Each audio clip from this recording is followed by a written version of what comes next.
Good evening, everyone. Welcome to Town Hall.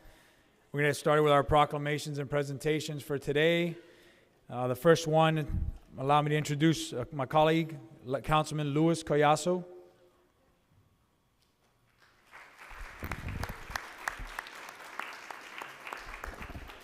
Thank you, and we do have a packed house tonight, and both ends of the spectrum are represented here tonight. We're going to be talking about autism, but also a very, very important topic, which I have had the pleasure of serving the elderly in the town of Miami Lakes for many, many years. And one of the toughest questions that always comes to mind is, how do I make the best decisions for my loved one? And we're blessed to have two organizations that have been in this town, have truly been community partners. One that's actually located here, Catholic Hospice, and Vitas. Both of these organizations are going to receive a special proclamation. I'm going to ask representatives from those organizations to come on up and say a few words.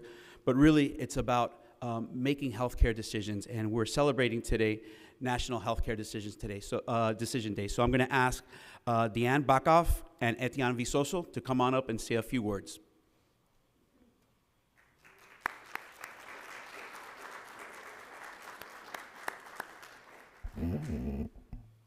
Thank you so much. Yes, I'm from Catholic Hospice, here with my partner, Jessica Joseph, and here to honor Healthcare Decisions Day, which is this Saturday, to encourage our citizens to contemplate decisions, healthcare decisions, when you are of sound mind and controlled spirit, not necessarily when you're in health trouble. And we encourage everybody to take a minute and contemplate decisions that you might want if you didn't have the opportunity to express those decisions yourself in a healthcare situation. And so we're here with our Vitas partners and happy to be here today to join in this celebration, and we'll be working all week to educate the community on how to fill out an advance directive and how to make your wishes expressly known in the event that you're not able to. So thanks for having us here tonight. Very much appreciate it. Thank you, Diane. Thank you again. My name is Etienne Visoso. I'm one of the general managers with Vitas, here joined by one of my partners, Annette Raquena. Very similar to what Diane said very eloquently, the importance of being informed and educated on what's available to you so that you can make the best decisions based on your wishes and values can never be overstated. And it is only through a concerted effort from you and us that we can accomplish that. So thank you guys. I appreciate the honor. Great, thank you. So typically I would make them fight each other for one proclamation, but we're not going to do that. We do not condone violence. There's going to be a proclamation hanging in both of their offices, but myself, on behalf of the Vice Mayor, the Mayor, would like to proclaim Saturday, April 16th, National Healthcare Decision Day, and it's an honor to present this proclamation to Vitas and Catholic Hospice. Thank you so much.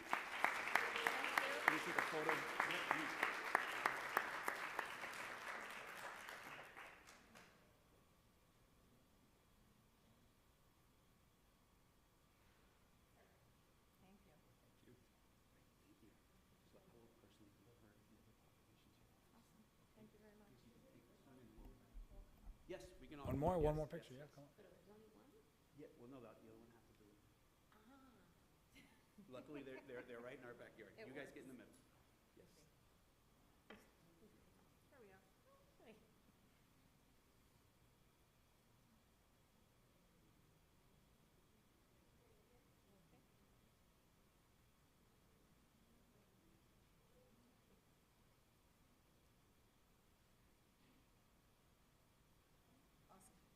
we go. Thank you. Thank you very much.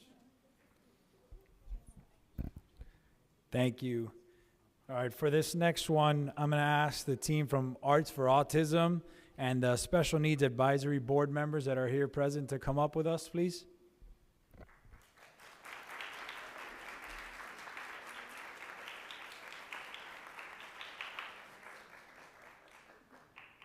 Come closer. All right, Roger. How you doing? Good. Doing well. Okay.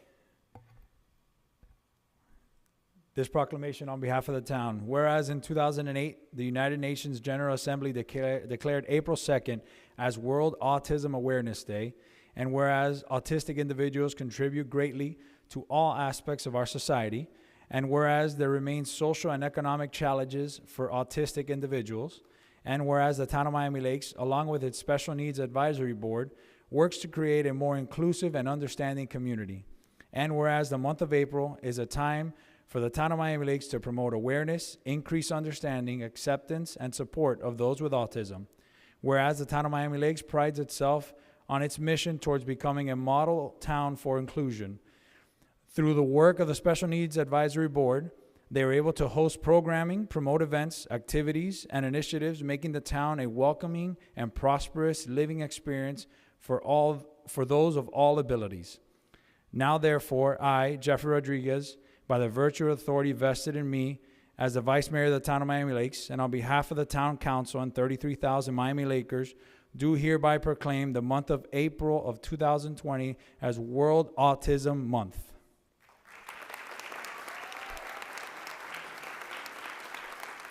I'd love if either Audrey or Vivian or both, you'd like to come up and say a few words. Thank you, Vice Mayor. Well, we really appreciate this opportunity to be here with everyone tonight and to be sharing this all online. For the last few years, the goal of the Special Needs Advisory Board has been to make our town a model town for inclusion. And it's been the goal of our board to also help those with all abilities. And we all know that there are several abilities, but one of the most prevalent is autism. 1 in 44 kids have autism today. That number was 1 in 1,000 a couple of years ago. It just keeps getting lower and lower, and the number of people keep getting higher and higher. I myself am an adult with autism. My children have autism, and I work at a school with 300 kids with autism. I can tell you that it affects almost every single person's life. So we wanted to make sure that we as a board and as a town recognized Autism Month so that everybody knows that we are standing behind you all and we are helping to make this a better town for all of our family members and those with autism. One of the ways we do that is by working with folks like Audrey here. Audrey's program, Arts for Autism, has been a huge part of our programming here in the town, and it's been a huge part of helping children learn to dance and have fun. Children with autism who want to often be stuck at home because there's nothing else for them to do because the parents can't do anything. So with programs like hers, we're able to let the kids get out and have a wonderful opportunity to express themselves in the way that they can only do it. And I got to tell you, we are really happy to be able to give this proclamation to you, Audrey, because of all the work that you do in our community. The board felt it was 100% owed for all the hard work that you've done. So here is your proclamation, and we'd love to hear a little bit about your program for the town if they don't know about it. Thank you so much. Thank you. Oh. It is definitely an honor, and it's beautiful to see the sea of red here. Like, we couldn't have picked a brighter color, and I'm so proud of that. The town of Miami Lakes, you guys have welcomed us with open arms with your mission of becoming a model town for inclusion. And when people say it takes a village, it really does take a village. And look around you, we're building a community that is going to be inclusive for not just our kids, but for our adults on the spectrum, so that we could provide jobs and opportunities here within the town so that they could be supported and not be isolated. And my program is just one of many programs. There's many amazing therapeutic services that are offered here in the town. There's Hope for Autism with Marianela, that is incredible. And you guys can attest to that and all the work and support that is being offered. We're nowhere near where we want to be, but this is definitely a step in the right direction. And with this community linking up, we will get there. And I'm just very grateful for what you guys have allowed us to do in providing a safe space for our kids to dance, move their bodies, enjoy our culture of music and dancing, and just really have a great time and celebrate the beauty also of autism. So thank you, guys. And And Vice Mayor, I also want to say a couple more things. And we want to thank all the Hope for Autism team who are here tonight as well. They do a lot in our community. They've held a lot of drives and through COVID allowed children with autism to be able to get gifts and prizes and have a fun time through these caravans, which came to an end in March. Now they're going to go back to their regular programs, which are events. And also, I just want to make sure everybody's aware, the Special Needs Advisory Board does have a page on the town's website, and we are still looking for anyone who wants to register a family member in the Special Needs Registry. You can find out more details there. We're really excited to see that it is expanding. We know that the town of Hialeah has worked with us to make their own, and now we're working with the town of Doral as well. So there's a lot of towns that are looking to us to see what we can do to help our special needs individuals. So thank you so much for helping us do this today. Thank you very much. And I don't know where I'm going to fit in here. Right here.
Okay, thank you. We have our last and final proclamation and presentation for the day. And I'll ask the students of the Barbara Goldman Senior High School mock trial team to come up and join me, please.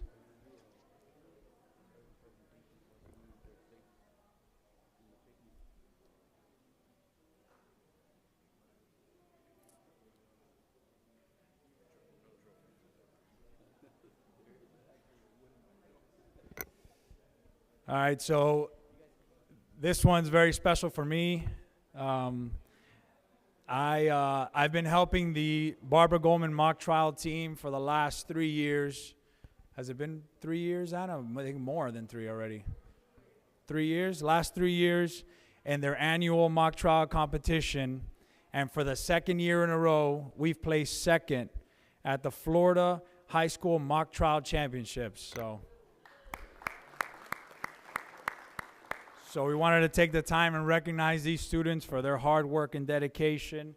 So their certificates of recognition for your accomplishments as a member of the Barbara Goldman Senior High School mock trial team, which placed second at the 2022 Florida High School Mock Trial Championship.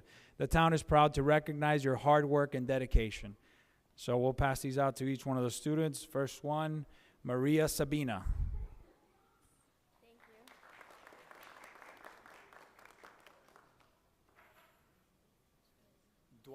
Dwight Maddox. Thank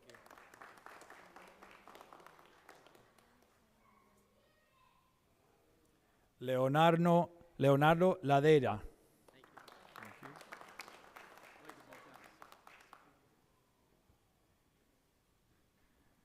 Alexa Gallier. I butchered that name, didn't I? Just a little bit. Crystal Lahori.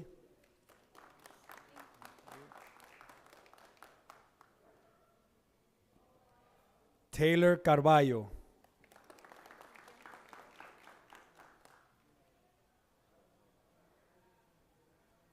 Gabriel Hubbard.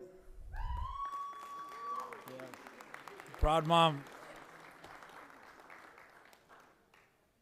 Destiny Arias.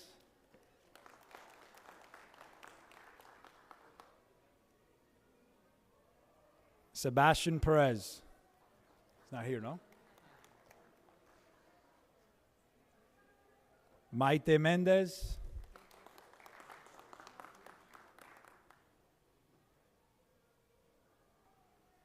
Grace Valdeon.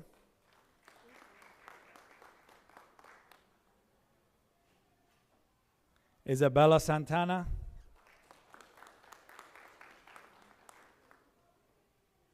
And this last one is for a special mentor they had this year that helped out the program as well, Miss Yaneli Zamora Trujillo.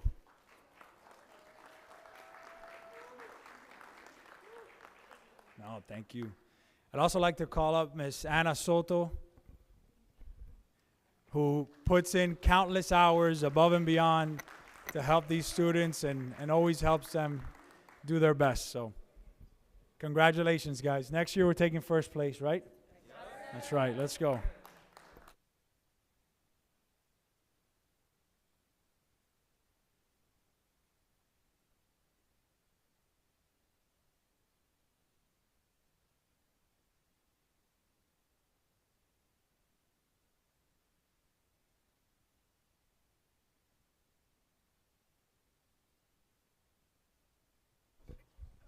I didn't have anything prepared, but thank you so much for your support of the team. We couldn't have done it without you. Ms. Zamora, who was my former Mark student, and now she's helping our team. And to these great young students, they really are the future. I'm so proud of them, and I'm so happy to be their coach. I'm proud of them, and I wish them the best. Thank you so much for recognizing their hard work. I'm gonna get this one to Sebastian. That concludes the presentations. We're going to take a brief recess and we'll get started with the council meeting.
Madam Clerk, I think we're ready to call this meeting to order. Yes.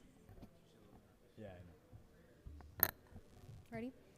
Councilmember Alvarez. Present. Councilmember Dieguez.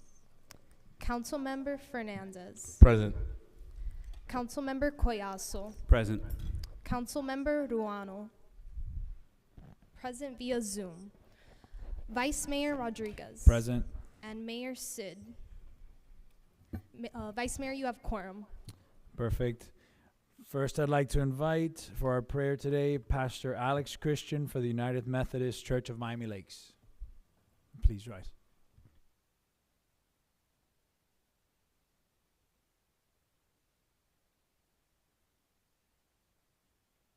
There you go. Let us pray. Lord, we thank you as you remind us in this season that you give us new life, you give us new promise, you give us hope, that we continue to live into that hope together as one people, as all your children together, in the table that you set for all of us.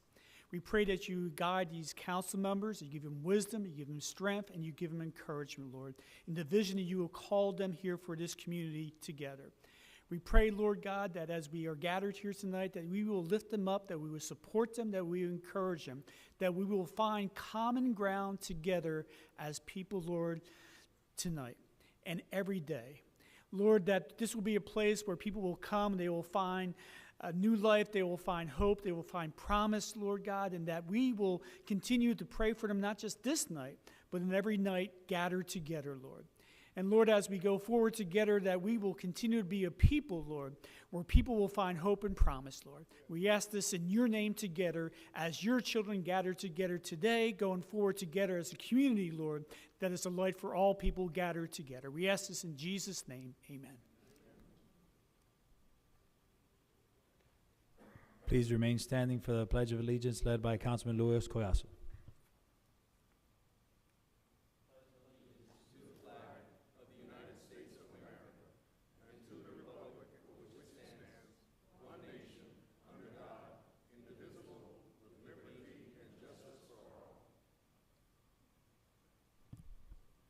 You may be seated.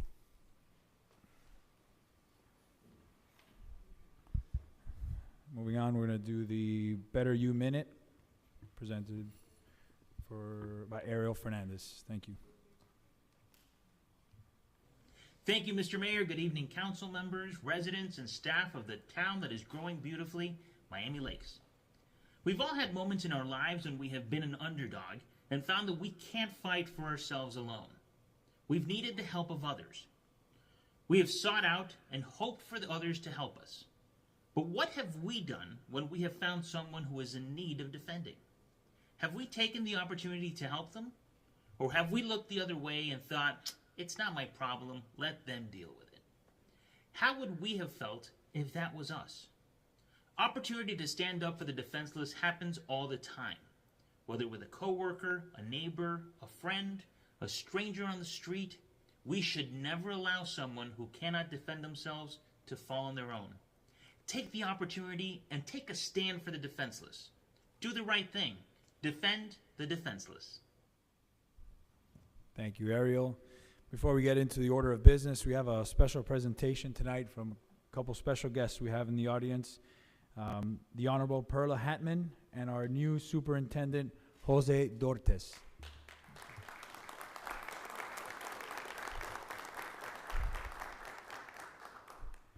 Did you guys want to come up and say a few words? Welcome to the town of Miami Lakes. Thank you. Good evening. Good evening, Mr. Vice Mayor, honorable council members, the town clerk, Mr. Gastesi, town manager. Thank you very much. It's an honor for me. I think you know how long I've lived in Miami Lakes, and how much it's my honor to represent you. It's always, I've been your board member, your school board member representing Miami Lakes for 25 years. And throughout the years, we have worked diligently to collaborate with the town to serve our children. Our schools do very well, and we're very proud of the schools we serve. I also wanted to take this opportunity this evening to formally introduce to all of you someone that all of you or some of you may know well. Our newly appointed Superintendent of Schools, Dr. Jose L. Dotres. Dr. Dotres is certainly no stranger to our schools. He was a teacher, a principal, a region director, a region superintendent here in this region, and then served in our district office before leaving for Collier County. When our previous superintendent left us, we were thrilled, so happy. I was so delighted that Dr. Dotres was interested in being our superintendent. Dr. Dotres has been with us for almost 60 days, only 60 days, and he's done so much in all these days. I'm very proud that he's with us today and that he was able to hit the ground running. Obviously, he knew everyone, he knew all the schools, and there was a lot of support for Dr. Dotres. I have been as pleased, and we have been able to keep projects moving, including the important potential amendment to the joint use agreement for the improvements in the Miami Lake parks. That has been and will continue to be such a blessing for all of us. Tomorrow, we have a special board meeting, a regular school board meeting, which this item will be addressed. So it's something that I work hard for that for over a year with the previous administration, and it's a blessing that tomorrow the board is going to approve it. So it's my pleasure to introduce our Superintendent of Schools, Dr. Jose L. Dotres. Dr. Dotres, sir?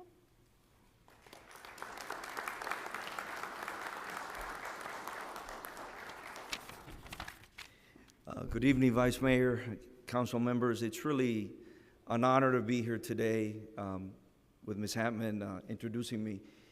So I was in this area as a region superintendent many, many years ago, and I know the schools here tremendously well. And they are excellent schools, and I have to tell you that one of the reasons I believe they are so great is because of the involvement of the town and the incredible support that you have always provided to education here. There are high expectations for schools in Miami Lakes, and I believe that every single one of our schools has done incredibly well because of your leadership and your commitment. I know that throughout the years, there have been several focus areas that the town has made a priority. In particular, I believe last year, it had everything to do with advanced programs regarding language arts.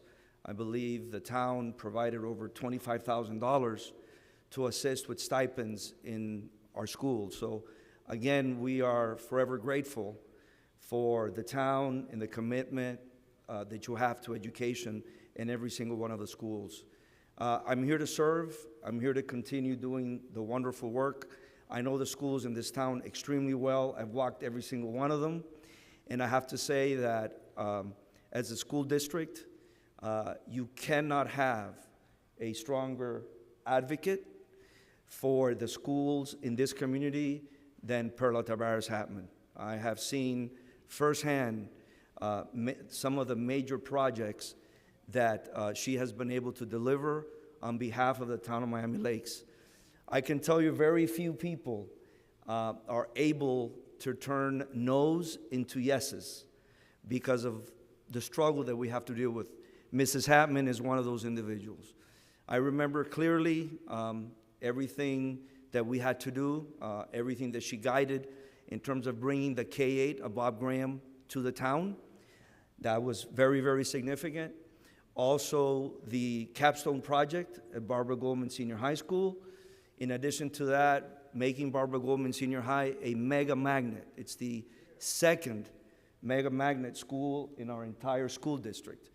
And I just always have to thank her for her involvement and her advocacy for this area. And finally, Miami Lakes Educational Center, right? It has a title, it has a name, and we know it very easily.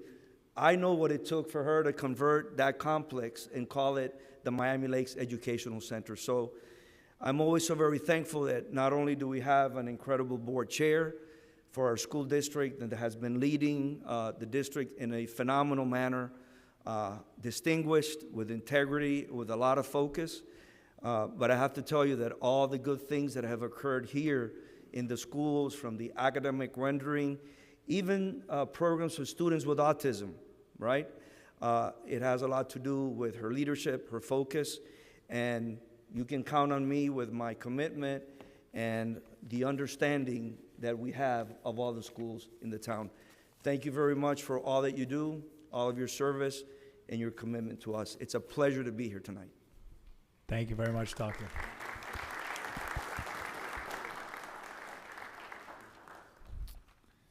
Okay, getting to the order of business, deferrals, additions, deletions. I Do would you have any motions? Councilman? I'd like to move the attorney's report and item 13A and 13B So prior to consent. Okay, so attorney's report is 17, before 13A and 13B. Which are both of the quasi-judicial items. Okay. Second. Wait, I have one more. We have a young resident in the audience who is going to be here for item 16C. So I'd like to move that to before 17. So it's, did you say right before consent, so after the financial reporting?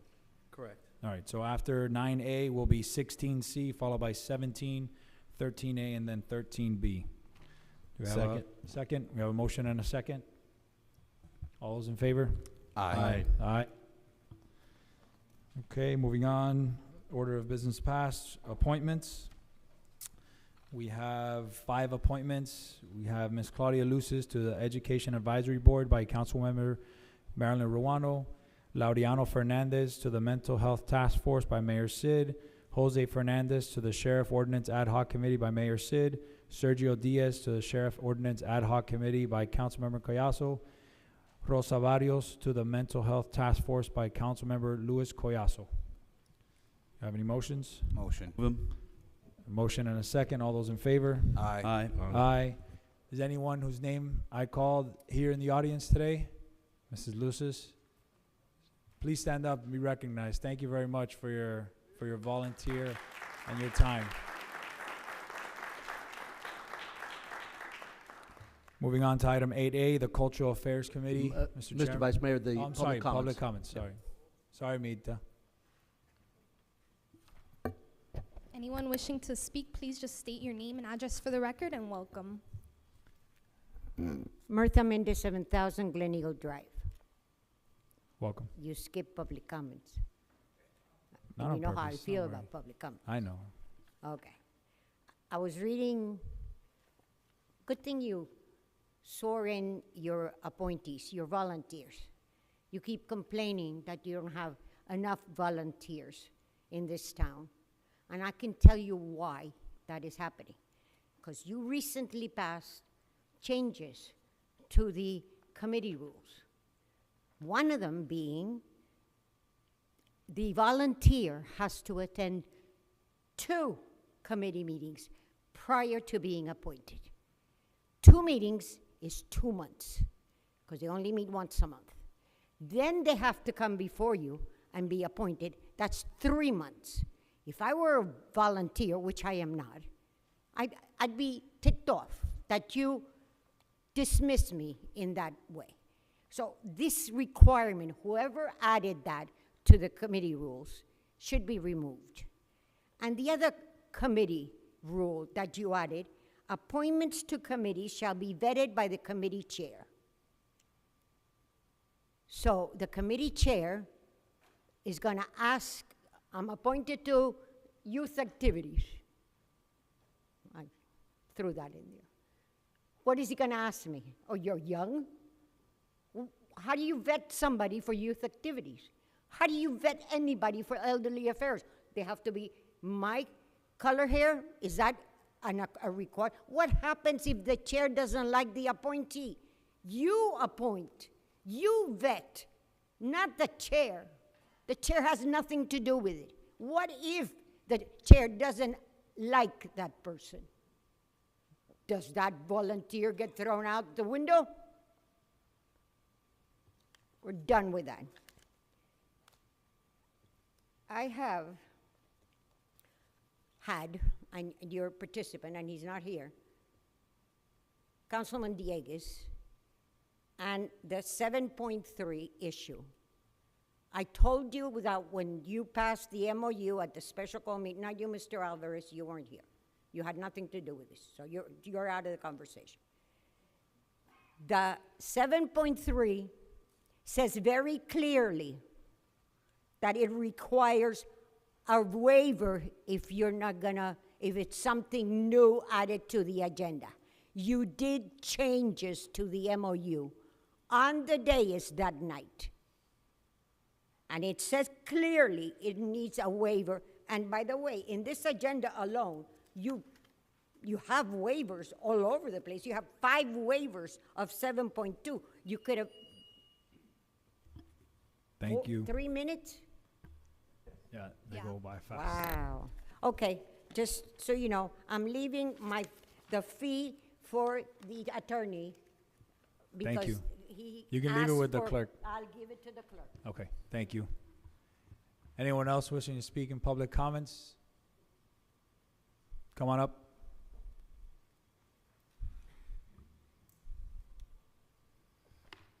Good evening, Mr. Vice Mayor, Councilman, Mr. Town Manager. My name is Michael Coote, 14261 Dade Pine Avenue. And the reason I'm coming up today was to speak to the feasibility study that we did for the skate park. We think it's a marvelous idea, just as a citizen here in the town, to provide the youth with an activity like that. I had a couple of my own boys love to skateboard, and it was always difficult finding a place to do it.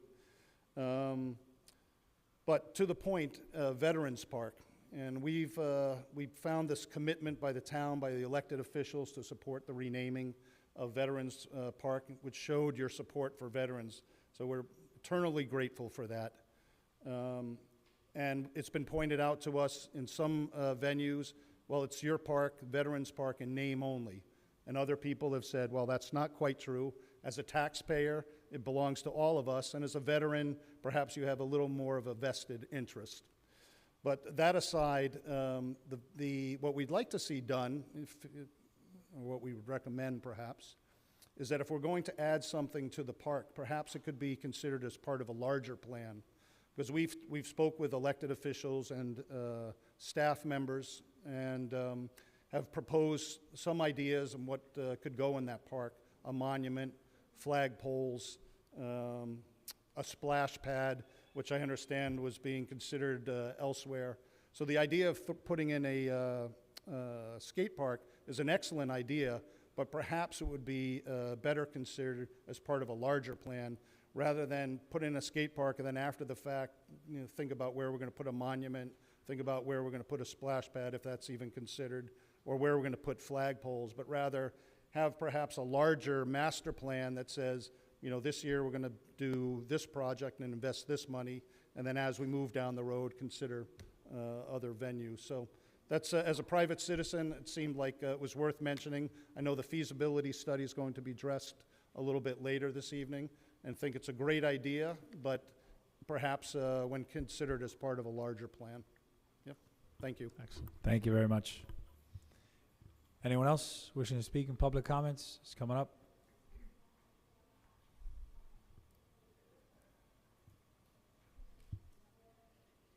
Hello, good afternoon. My name is Armando Bernal IV. I live at 14850 Dade Pine Avenue. I'm here today to speak behalf on item 16C. I'm the young resident who is pushing for the skate park. And I looked over the feasibility report, and I think it's great. I'm urging you guys to push this, to move it as fast as we can. I think it's a great idea having the rental and keeping the skate equipment there and maybe doing it once a month. And then as more demand shows, we can implement something further, something that's meant to stay. But the faster we can do this, the better, of course, so that we can skate on it as soon as we can.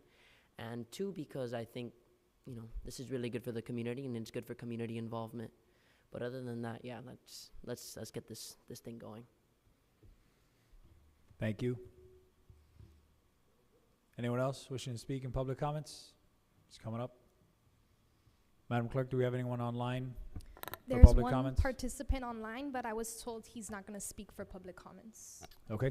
All I right. have 2 written public comments, though, one from Hope Reynolds and one from Dalen Garcia. Okay, thank you. Noted. Anyone else? Going once, going twice. Public comments are closed. Moving on to item 8A, Cultural Affairs Committee. Mr. Chairman.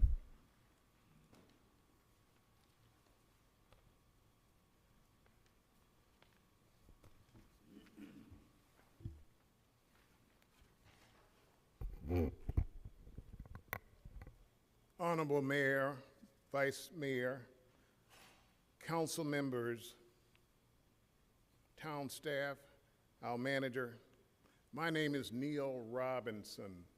I have the privilege and the pleasure to serve as the chairperson for the Town of Miami Lakes Cultural Affairs Committee. In early 1999, I had the pleasure of serving on a committee that brought forth this, what we call a municipality of Dade County, and it was called, and then we decided to call it the Town of Miami Lakes. I served on that committee. We passed out flyers to create this great town that's growing beautifully every day. As part of that, the first Cultural Affairs Committee was inaugurated. I had the pleasure of serving on that committee.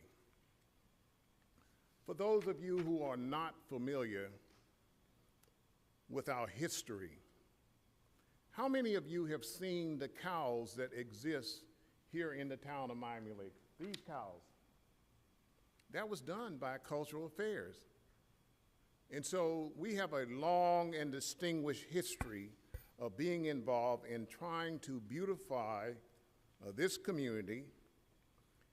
So in 2020, the Cultural Affairs prepared a proposal for a new cultural affair center to be held here in the town of Miami Lakes, a facility that our committee created and wanted to make sure that there were cultural affairs activities within the town of Miami for the benefit of and education of its residents and those in the surrounding areas.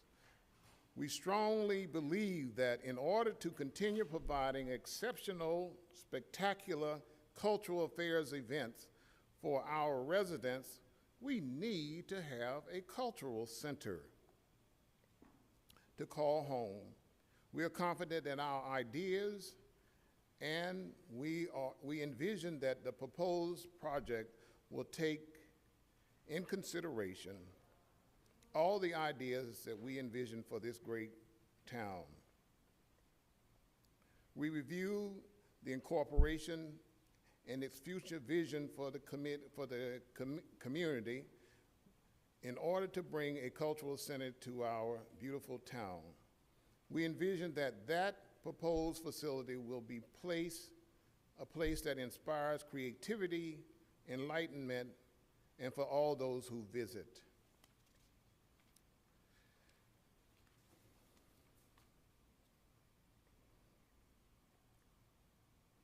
Recognize that the beautiful place deserves a vibrant cultural environment. The Town Council created the Cultural Affairs Committee in 2001 to ensure that the residents had access to various cultural events. This Cultural Affairs Committee committed itself consistently entitling volunteers to be appointed by the council to serve. And we now have 14 individuals who are volunteers who serve on the Cultural Affairs Committee. Ladies and gentlemen, I don't want to belabor the point because time is running out, but I think it is essential that we as a community, from our elected officials, simply say, yes, we need to have a cultural center here in the town of Miami-Dade. I'm not asking you to fund it at this point. We're just simply saying the concept and the idea of having a facility here that's devoted to cultural affairs and cultural activities goes a long way to show that this town is committed to cultural activities, which enrich the lives of all the residents who live here. Every activity that the Cultural Affairs Committee has every month is always to showcase and highlight the diversity here and how we can appreciate each other through the arts. And so we asked you this evening, as I talked to the manager about 2 years ago, because of the COVID, he and I agreed that we would wait until the whole council could be reassembled because you weren't having meetings, that you would take under consideration what is called a white paper about Cultural Affairs Center here in the town of Maine. You all have, in your agenda packet, have received a copy of it. And we simply asked you tonight, look at all this cultural, look, this came out of Cultural Affairs. And you know, every person who moves here to Miami Lakes, and they see these cows around here that is, you know, strategically placed in Miami Lakes, they say, wow, that's really great. That came out of Cultural Affairs. So not to belabor the point, I asked you for your consideration, and most importantly, I asked for your support in establishing here in the town of Miami Lakes a cultural center at some point. Thank you. I'll entertain any questions anybody had. Thank you, Chairman. Any questions of the chair? Council, any motions? Motion. Sir. What's your motion? Motion. You need to state your motion. What is Oh, the motion is to accept. I can't speak on behalf of the rest of the council, but on my behalf to accept your offer on looking into some options to incorporate a cultural arts center here in the town of Miami Lakes. Second. Any further comments? Councilman Neal, you know how I feel about you. Thank you, sir. You guys always do a great job, you and your Thank entire you. committee, so thank you very much. I'm going to be supporting it as well. I think it's an important thing. The only, obviously, as with every project we have, funding is find the always funding. the Gotta question, find the so we'll get staff to start working on how we can get this thing funded. So, Ju- Madam Clerk, you want to call Thank the you. roll on that motion? Thank you. Councilmember Alvarez. Yes. Councilmember Fernandez. Yes. Councilmember Collazo. Yes. Councilmember Ruano. Yes. Vice Mayor Rodriguez. Yes. Motion passes. Excellent. Thank you so much. Thank you very much for your I really time, sir. appreciate it. Before I go, I just would like to acknowledge the chairperson for Dade County Public Schools. When the Cultural Affairs established during Women's History Month, distinguished women, she was our first honoree and our keynote speaker because of the tremendous opportunity that she has given so many people and the leadership that she's provided. So on behalf of Cultural Affairs, I think she's already gone, but Chairperson Perla Hatman, so we just want to say that. Again, thank you all so much. This is what Cultural Affairs does, and this is what you do for us. Thank you you very all so much. much, and have a great evening. Thank you, Neil. Have a good evening. Moving on, item 9A, the annual comprehensive financial report. Mr. Diaz.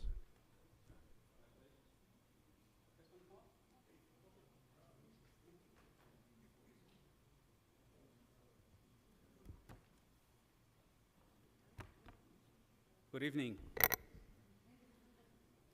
Good evening, residents of the town of Miami Lakes, council, and staff. My name is Ismael Diaz, and I'm the CFO for the town.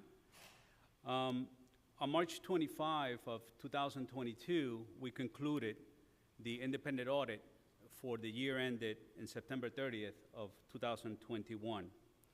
And the product of such audit is the annual comprehensive financial report, which was given to you before this meeting. Our auditing firm is Garcia Espinosa Millares Rodriguez and Trueba. Try saying that 3 times fast.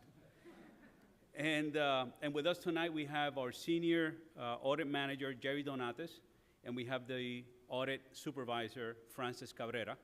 Jerry is going to provide you with information regarding the outcome of the audit and also answer any questions that you might have, same as Francis. Now, before I introduce Jerry, I would like to thank the town council, the manager, and thank the staff for their continued support. I also want to give special thanks, of course, to the hardworking finance department that has made all this happen, and special kudos to our controller, Kay Grant. It is because of this teamwork between the council, the manager, the staff, it is because of this teamwork that for six consecutive years, we have had audits with no findings. And it is because of this teamwork that for 9 consecutive years, okay, we have received the Certificate of Achievement for Excellence in Financial Reporting from the Government Finance Officers Association. Without further ado, I will present Jerry Donates. Thank you, Ismael. As he mentioned, my name is, first of all, good evening, Vice Mayor and council members and town administration. Hope everyone's doing well. My name is Jerry Donates, as he mentioned, and with GemRT CPA, so that's a lot easier to say than saying all the names, right? And I was the senior manager for the town's audit of the fiscal year ended September 30th, 2021. And I'm just going to briefly go over the results of this year's audit. The annual comprehensive financial report was issued with a report date of March 25th, 2022. As Ismael mentioned, this allowed the town the ability to submit the financials to the GFOA in order, by the deadline, in order to receive its Certificate of Excellence in Financial Reporting once again for the 10th straight year. The opinion in the audit report was an unmodified opinion. So that means it's a clean opinion. That means that the financial statements were fairly stated in all material respects. There's no material misstatements or any issues in the statements. And we did not have any findings to report. There were no material weaknesses or significant deficiencies that were noted in the report either. And there were no prior year findings to address. In terms of the audit and the various procedures that we complete, we did not encounter any difficulties in getting our work and performing our audit and procedures. And we had no complications in dealing with management in completing our testing and analysis. Everything we requested in terms of support, documentation, and we asked a lot of questions, a lot of inquiries. They were answered without any issues. During the course of our field work, management posted a couple of adjusting entries as information became available to them after year end. That's normal. There was an audit adjustment regarding reclassifying the bond issuance cost to expenses in accordance with the GASB standards. And other than that, as always, the trial balance that we're provided with for each fund is pretty much ready for audit with no adjustments or minimal adjustments for things that occur after year end.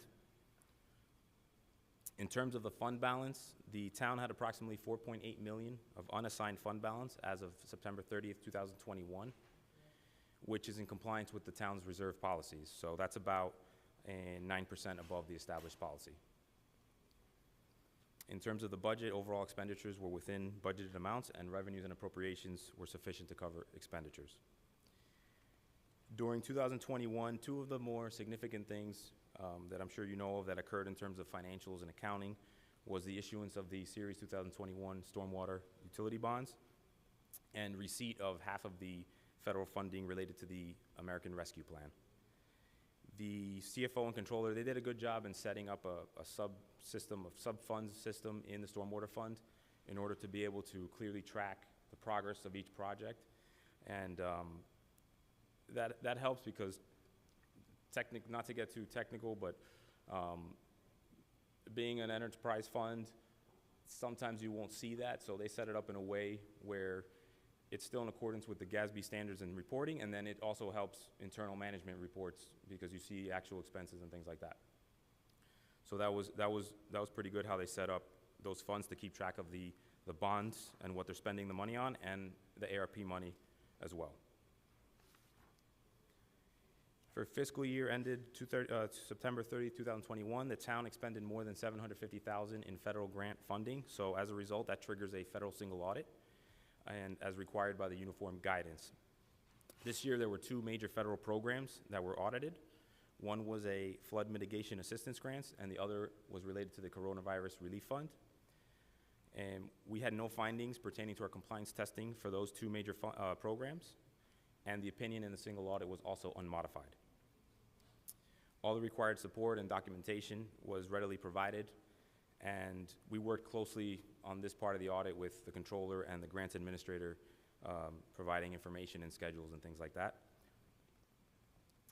And every year the town has numerous grants that they're receiving from federal and state agencies. So their maintenance of the grants and the schedules and things like that has been pretty good. So they just need to keep that up in order to keep track of everything. And there are a lot of compliance requirements related to each individual grant that they're all different. So it's challenging, but they've done a great job. With that being said, I would like to thank Ismael Diaz and Kay Grant. Like I said, they always facilitate the process for us. Anything we ask, they answer it up front. There's no issues. They set us up with like the IT sets us up with laptops in the conference room, so it facilitates it because instead of having to wait for the staff to give us maybe invoicing or whatever it is that we're looking at, we have certain access to see the accounting system and look at the supporting documents or general ledger details. And they have controls in place because it's not like we can't change anything. So that's actually one part of the audit too, is the controls on the IT side. Also, I know even for us as a firm, like technology is a big thing, obviously, for years now. And so we've been investing in data analytics and things like that. And I know the finance department is basically virtually paperless at this point, or they're trying. They're basically paperless, and they have a lot of digital transactions. And I think their storage files, their plan, their goal is to basically make all the storage of the files paperless as well. So to keep up with the technology, I think that's definitely a good idea, to stay on any technology solutions that are available and to help the town grow forward. Like I said, we're doing it as a firm as well. I know the town has also had the transparency module online for a while now, which we actually use as well to compare to what's in there versus what's in the accounting system. And then also, lastly, I would like to recognize Frances Cabrera, who she's here with me today, and as Ismael mentioned, she's the audit supervisor on the job, and she has been the supervisor the last couple of years and in charge of our team and leading our team and making sure the job gets done. So I just wanted to thank her and recognize her today as well. And on that note, that's basically a summary of everything. If you have any questions, we're glad to respond. Thank you very much. No, you're welcome. Council, any questions on this presentation? Nope. Thank you. All right, thank you. Thank you, Thank you guys. very much, and thank you Appreciate to our it. finance staff for always doing such a great job. Okay, moving on, we're gonna take item 16C, Mr. Bajwan.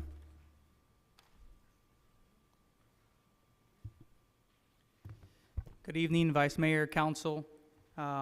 Essentially, what you have before you is an item on assessing the feasibility for a skate park within one of our neighborhood parks already described.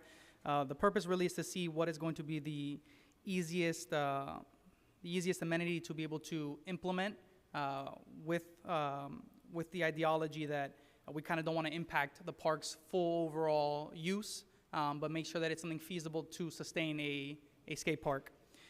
Part of this feasibility, we went ahead and took a look at the geographical assets that are within our region. So we looked at neighboring skate parks to the north of us, to the south of us, to the east of us. We took a look at the topography of the two neighborhood parks to see what made more sense, and that's kind of where, as you see in the report, we've started to lean towards that Veterans Park just because of its natural land outlay. And kind of the way that the spacing is already created there with tree lines, with walkway accessibility, and so forth. Once we got into the actual scope of the project and taking a look at what we can build and what that idea and what that vision could cost us, we went ahead and also looked at what type of square footage of a scope for a skate park what that meant to its residents and what type of impact that provided based off the amount of residents in an area. And there we have the breakdown of at 8,000 square foot, you're kind of servicing already a neighborhood park, which is a very large skate park when we think about it. It's not a regional park, but it is something that is going to assist roughly 25,000 residents or so. Moving into the big question as always is the cost. What is this going to cost us? How are we going to implement this? We took a look at the national numbers of what a design build skate park is costing, and we actually went ahead and pulled pricing from competitors now as we're going through this financial struggle, and we saw that pricing is actually much higher than previously anticipated. Right now we're at somewhere about $60 a square foot. So if you look at the options and look at essentially what we went ahead and took a look at as far as its feasibility, at 3,000, at 8,000 square feet, and 16,000 square feet, you go ahead and you see these costs up there of 180, 400, and almost $1 million. So taking a look at that, taking a look at what recent skate parks that have been built within the past 5 years or so have cost, we went ahead and looked at that price component as well. Factoring all of this, essentially, we came to the conclusion that given the limited amount of data we have for the demand of this, while we know that we want to be inclusive, we want to have the amenities for all of our residents, both young and old, to recreate here and not have to go outside of town boundaries. We thought one option that may be considered is the option of buying a small set skate park, almost like a pop-up skate park amenity, and or rental. And then the only reason I don't allude to the rental right now of these pop-up skate parks is the one company that was locally in our area, actually as of last week, no longer rents their equipment. So the recommendation here would be to look into this smaller skate park, this pop-up, almost it's a pop-up park in a trailer kind of build, where we can set up these amenities. As mentioned by the young gentleman, we can set these up monthly, have skate days. We can move between parks using existing grounds, our tennis courts, our basketball courts, and we can kind of build that demand and see if there is a true demand for a full build-out of a skate park and its own standalone amenity. These pop-up skate events may suffice, they may not, but I think this is a direction that we can look into. The cost is below $20,000, depending on what level of amenities you want to provide immediately. And we can start to see that buy-in, to see that use, and if the demand is there, we can increase frequencies. If there becomes an issue of frequencies being very, very sought after, and we need our own space, then we can go ahead and look at the feasibility of constructing and building a larger capital item at that point. Excellent. Thank you very much, Jeremy. Any questions? Councilor Collazo and Councilman Alvarez. Thank you, Jeremy. Over the weekend, I actually had the opportunity to visit a local farmer's market, and roller skating is also very popular, and they brought out some of these portable, I guess, like grind rails and ramps. So I actually saw it in effect, and I actually saw it being leveraged a little bit different than what you're talking about. They actually took a parking lot, right? They had the farmer's market being featured, and then they had the skate amenity. So it actually became more of a community feel event. And I think that's kind of in line with what you're doing, and having that trailer option, I think, is something that can be leveraged. And I just didn't want you to get locked into maybe the park thing, but maybe integrating it into the farmer's market. Obviously, you know, we have partners with the farmer's market, but other opportunities where we might have underutilized space.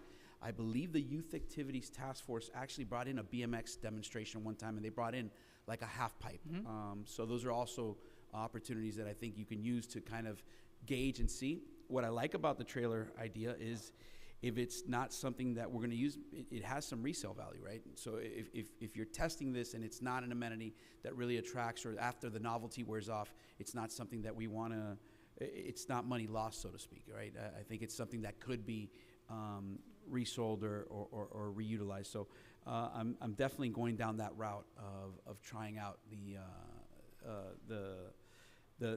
equipment. You have a couple pictures here, and you have different purchasing options. What is included in the $17,000 price range with the ticket? That is those 4 quarter pipes that you see there. It's really 6, but there's 2 that are put together. It's that last image, that option 3 park dimensions. and it shows you also the trailer that's in there. So all of that fits into that trailer? Yes. So it's easily movable by staff, set up, tore down? Okay. And that's the other component of this. We can work in-house to establish and put up the amenities and break them down as well. And if we go ahead with these pop-up park events, we'll also have staff that'll be there to work the events. One big thing with these skate parks is you don't want to have too many people at one time, so you have to break it into sessions, but that's something that we can go ahead and manage within our staff. Right. Is this only skate-centric, or can BMX use it? It can be used by BMX. There are other locations that use more parking lots because the asphalt isn't as great for skateboards. They use it for their BMX. Now, just know that the height of this is set also. Essentially, these ramps are built for not advanced, super advanced skaters. And that goes to say the same thing with BMX. So eventually, if the drive is for something much more professional, this won't suit that, but it might show us what that demand is again. Sure. Did you identify a funding source with your proposal? I did not. Okay. I know we have a budget item later on in the agenda, but I just was curious if you had identified a funding source. Thank you. Those are my only questions for now. Excellent. Councilman Alvarez.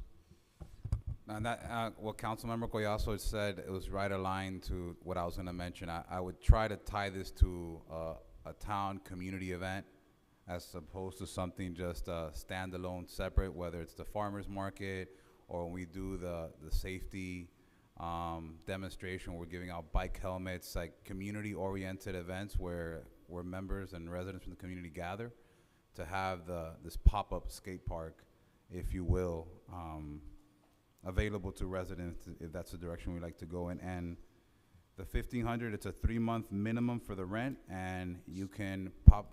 So that's what I was alluding to earlier. That $1,500, that company that we got the quote for is no longer renting. They sold their rentable amenity. Very few companies are still doing renting, just because, as you saw, some of the cost of purchasing this is now, given the materials and the way they've already producing this, it's actually much cheaper to purchase some of these than rent it ongoing.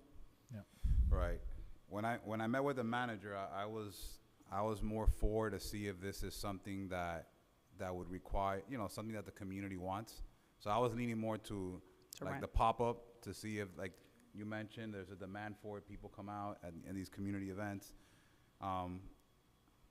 If possible, can you come to us in your next month's report and share if there are any other vendors that rent this out? And if the answer is no, then I can check that off my list, and I know that we would have to purchase. But just want to see if there are any other vendors that do what the vendor that you had identified prior to you finding out they're out of business, if they do this as well.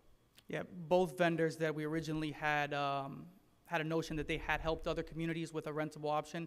Both of those organizations have stopped renting. They're full sales at this point. Probably because the community figured out that it was cheaper to buy it themselves, which is the way I'm leaning. I'm leaning with Councilman Collazo on option 3. It's a $17,000 purchase. It's something that we can. I love the idea of tying it to the farmer's market. The one thing I was going to suggest is let's try to make it, something that is long-term enough that we start to build. Because the first day we do it, the first month we do it, Everybody it may will be not, Oh. there may not be a lot of, participation. But as people know that it's going to be there as a certain item or a certain day that's going to happen every month, I think you'll start to see, much like the farmer's market, it'll continue to grow organically. So I love the idea of going with option 3, and I'm actually going to make a motion that we go with option 3 to purchase the park with the trailer. I'll second the option. I have an amendment to it. Any discussion? Well, I guess go ahead and make the amendment, and then we'll. Yeah, Mr. Manager, there's part of the budget request. There's some items that are we're going to be talking about. Is there enough money in that budget line item to fund the $17,000? Yeah, as I explained in our briefings, going through the entire amendment, at the end, there's an undesignated amount in the approximately $141,000 that would, if it's not designated, would just flow into reserves, into fund balance. So if you want to approve this, and then you'll have to make another motion when we get to the budget amendment allocating 17,000 of that Yeah. Unallocated amount towards this purchase. Yeah, that's The 17,000 plus the tennis court lighting is 115?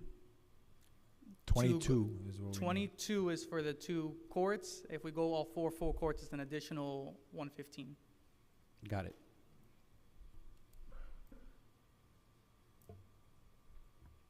All right.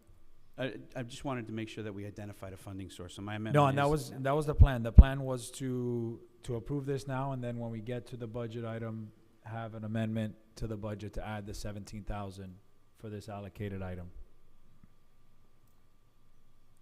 Vice Mayor? Yes, Councilwoman Morano. Thank you so much. I missed part of the discussion. I'm sorry, I had to step away from my computer. But this motion is to approve this with funding? It would be, well, it wasn't initially, but yeah, there was an amendment to the motion made by Councilman Collazo to add the funding source to be from the undesignated funds that are going to be discussed at the budget item coming up at this council meeting. Okay, because we had a long list of items that we kind of put to the side. We were going to discuss them further along. We had parking and we had other items that I think have more of a priority to the town than this. So I mean, I'm in favor of moving forward with the motion if it is just to find future funding sources. That was the initial I just- motion, yes. But it has now been amended. Not formally. I don't think there was a second on the funding. Are you gonna pull that? No, my issue is that we move a lot of things and we don't tie the funding to it, so it's as good as moving nothing, right? And I want to make sure that we're all very transparent, that if we're moving this item, if we don't move the funding with it, it's not going to happen. So if there's a will to designate the certain amount now, then we can have that discussion now. But as the manager said, maybe a little bit later on in the meeting, we're going to discuss it. I just want to make sure that if we're moving it, it's with the intent to move something, and part of that needs to be the money as well. Yeah, Right, Councilmember, then- what you could do is make this subject to future funding, and then that future could be in 10 minutes or a half an Sure. hour. No, And then you can you could amend the budget amendment item to make to No, fund it. I prefer his train of thought. I think I'm gonna amend the motion to be the approval of option 3 with the $17,000 to be coming from undesignated funds. I'll second that. Any further discussion? Madam Clerk, please call the roll on the motion. On the motion as amended, Councilmember Fernandez. No. Councilmember Collazo. Yes. Councilmember Ruano. No. Councilmember Alvarez. Yes. Vice Mayor Rodriguez. Yes. The motion passes. Perfect, thank you. Okay, moving on to the attorney's report, item 17. All right. This should be brief. The reason that I asked for the report to be moved up is because I've got the attorneys who, Onied Yopis and J.C. Wiesel. I think they're great lawyers, and I want to congratulate them. They've left the Leidecker firm. They've been doing a great job for us on all the matters that they've been handling. I think it would behoove the town, and it's in the best interest of the town, so that the cases get moved with them. They have all of the knowledge. The Pizzi case, I wouldn't trust anybody else with that case right now. They've been doing a great job, great rates, very accessible. I have no complaints whatsoever. So I'm letting you know that the manager and I are in favor of transferring the case to them.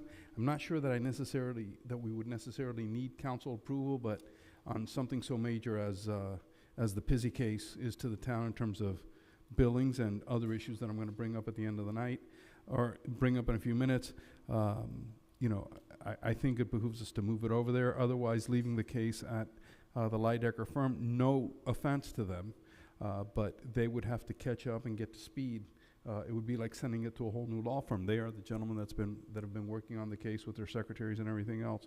So I'm going to have the Pizzi case moved to their firm. I'm going to have we've talked about the 59th Avenue case. J.C. Wiesel has been working on that. I think we should move that case over there as well.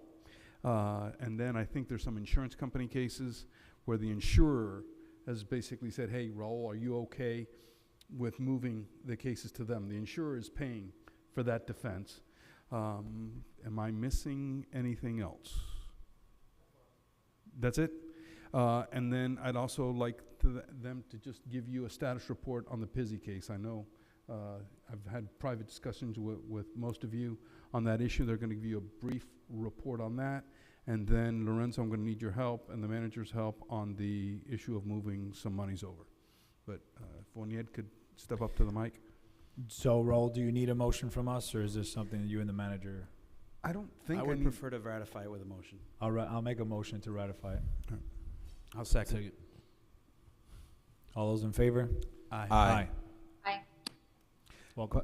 The motion, just to clarify, To- includes the to FRS case as well that I did forget. The FRS Jenkins case. Okay, all Yeah. 4 cases. All 4 cases, yes. Okay. Good evening, council members, vice mayor, town attorney, and the town clerk, and also town manager. On the Pizzi case, I would just say, basically, we have finally completed 2 days of Michael Pizzi's deposition.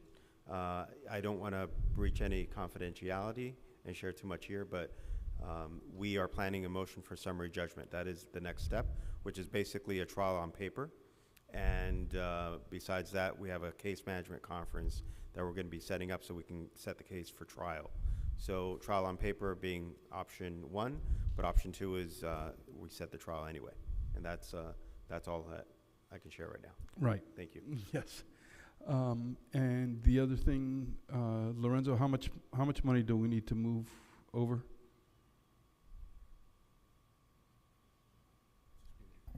This pertains to you, but it doesn't pertain to you. So, council, I need to ask, there's 2 things I'm going to talk about really quickly. One is monetary, the other one is just give you a brief report on the workshop we just had on TIFs. The first thing is with regards to the monies that we need to move.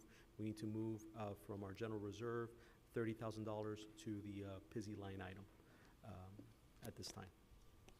Okay, I'll move it. I'll second. All those in favor? Aye. The second thing is just to report back to you, we did do a workshop with regards to TIF as requested by all of you. And I'm not sure if all of you have been able to, those that were not in attendance, been able to view it.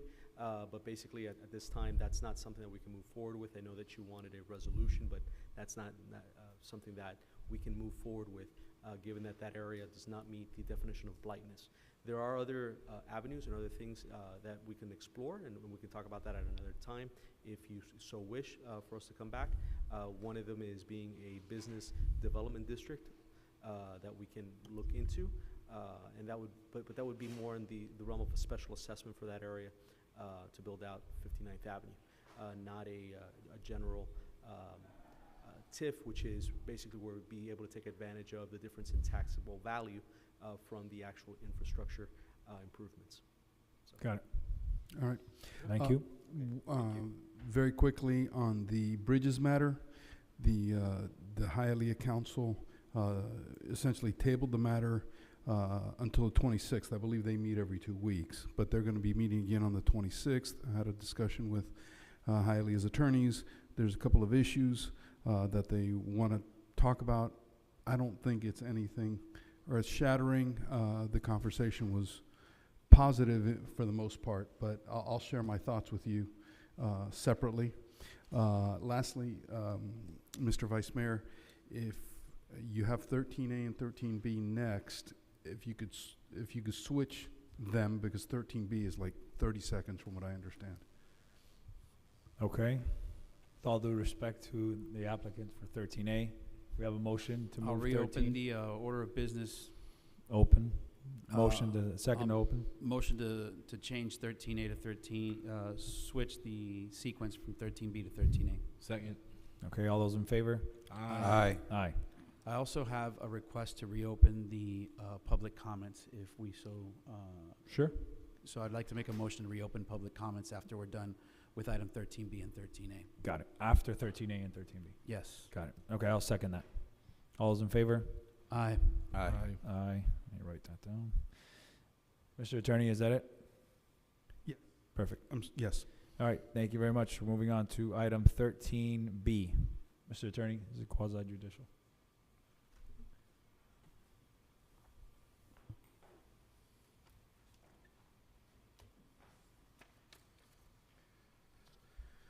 Please be advised that the following items on the board's agenda are quasi-judicial in nature. An opportunity for persons to speak on each item will be made available after the applicant and staff have made their presentations on each item. All testimony, including public testimony and evidence, will be made under oath or affirmation. Additionally, each person who gives testimony may be subject to cross-examination. If you do not wish to be either cross-examined or sworn, your testimony will be given its due weight. The general public will not be permitted to cross-examine witnesses, but the public may request the board to ask questions of staff or witnesses on their behalf. Persons representing organizations must present evidence of their authority to speak for the organization. Any person presenting documents to the board should provide the town clerk with a minimum of 10 copies. Further details of the quasi-judicial procedure may be obtained from the clerk. The item, there's 2 items today. The first item, by the way, that blurb applies to item 13A as well.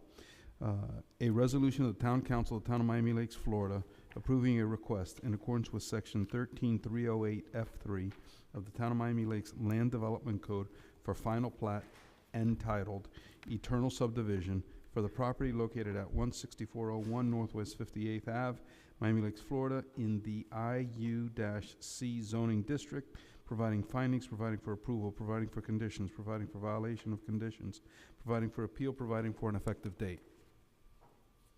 Thank you very much, Mr. Attorney. If anyone who is going to be speaking on either item 13A or 13B, please rise to be sworn in by the clerk. Please raise your right hand. Do you swear to tell the truth and only the truth, so help you God? Thank you. You may be seated. Thank you very much. Mr. Kobiea.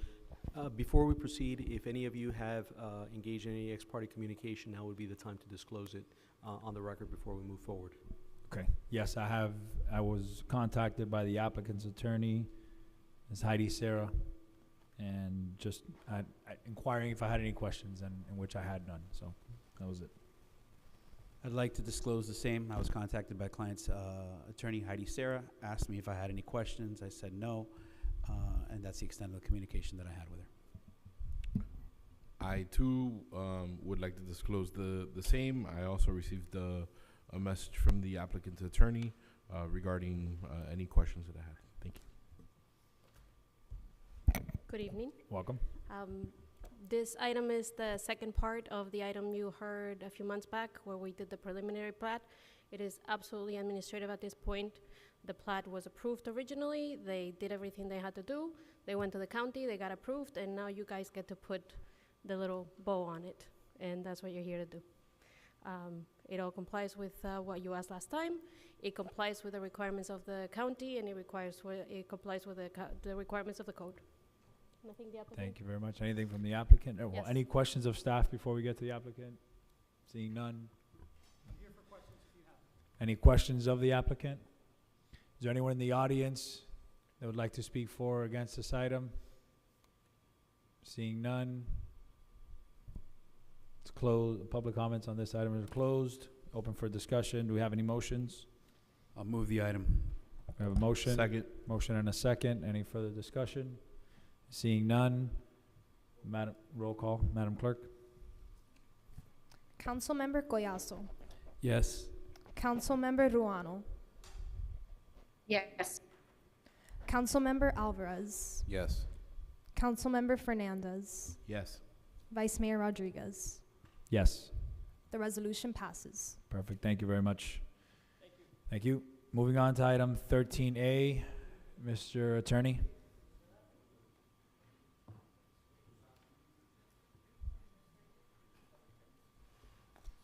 A resolution of the Town Council of the Town of Miami Lakes, Florida, pursuant to subsection 13-305F1 of the Code of the Town of Miami Lakes, Land Development Code, pursuant to 13303 of the town's LDC, to establish a freestanding emergency department and pursuant to Section 13304H of the town's LDC for a site plan approval, all of which are provided at Exhibit A Site Plan for the property located on Northwest 77th Court and intersection of Northwest 149th Street, as more particularly described at Exhibit B, bearing folio number 32202200900025, providing for incorporation of recitals, providing findings, providing for violation of conditions, providing for appeal, and providing for an effective date.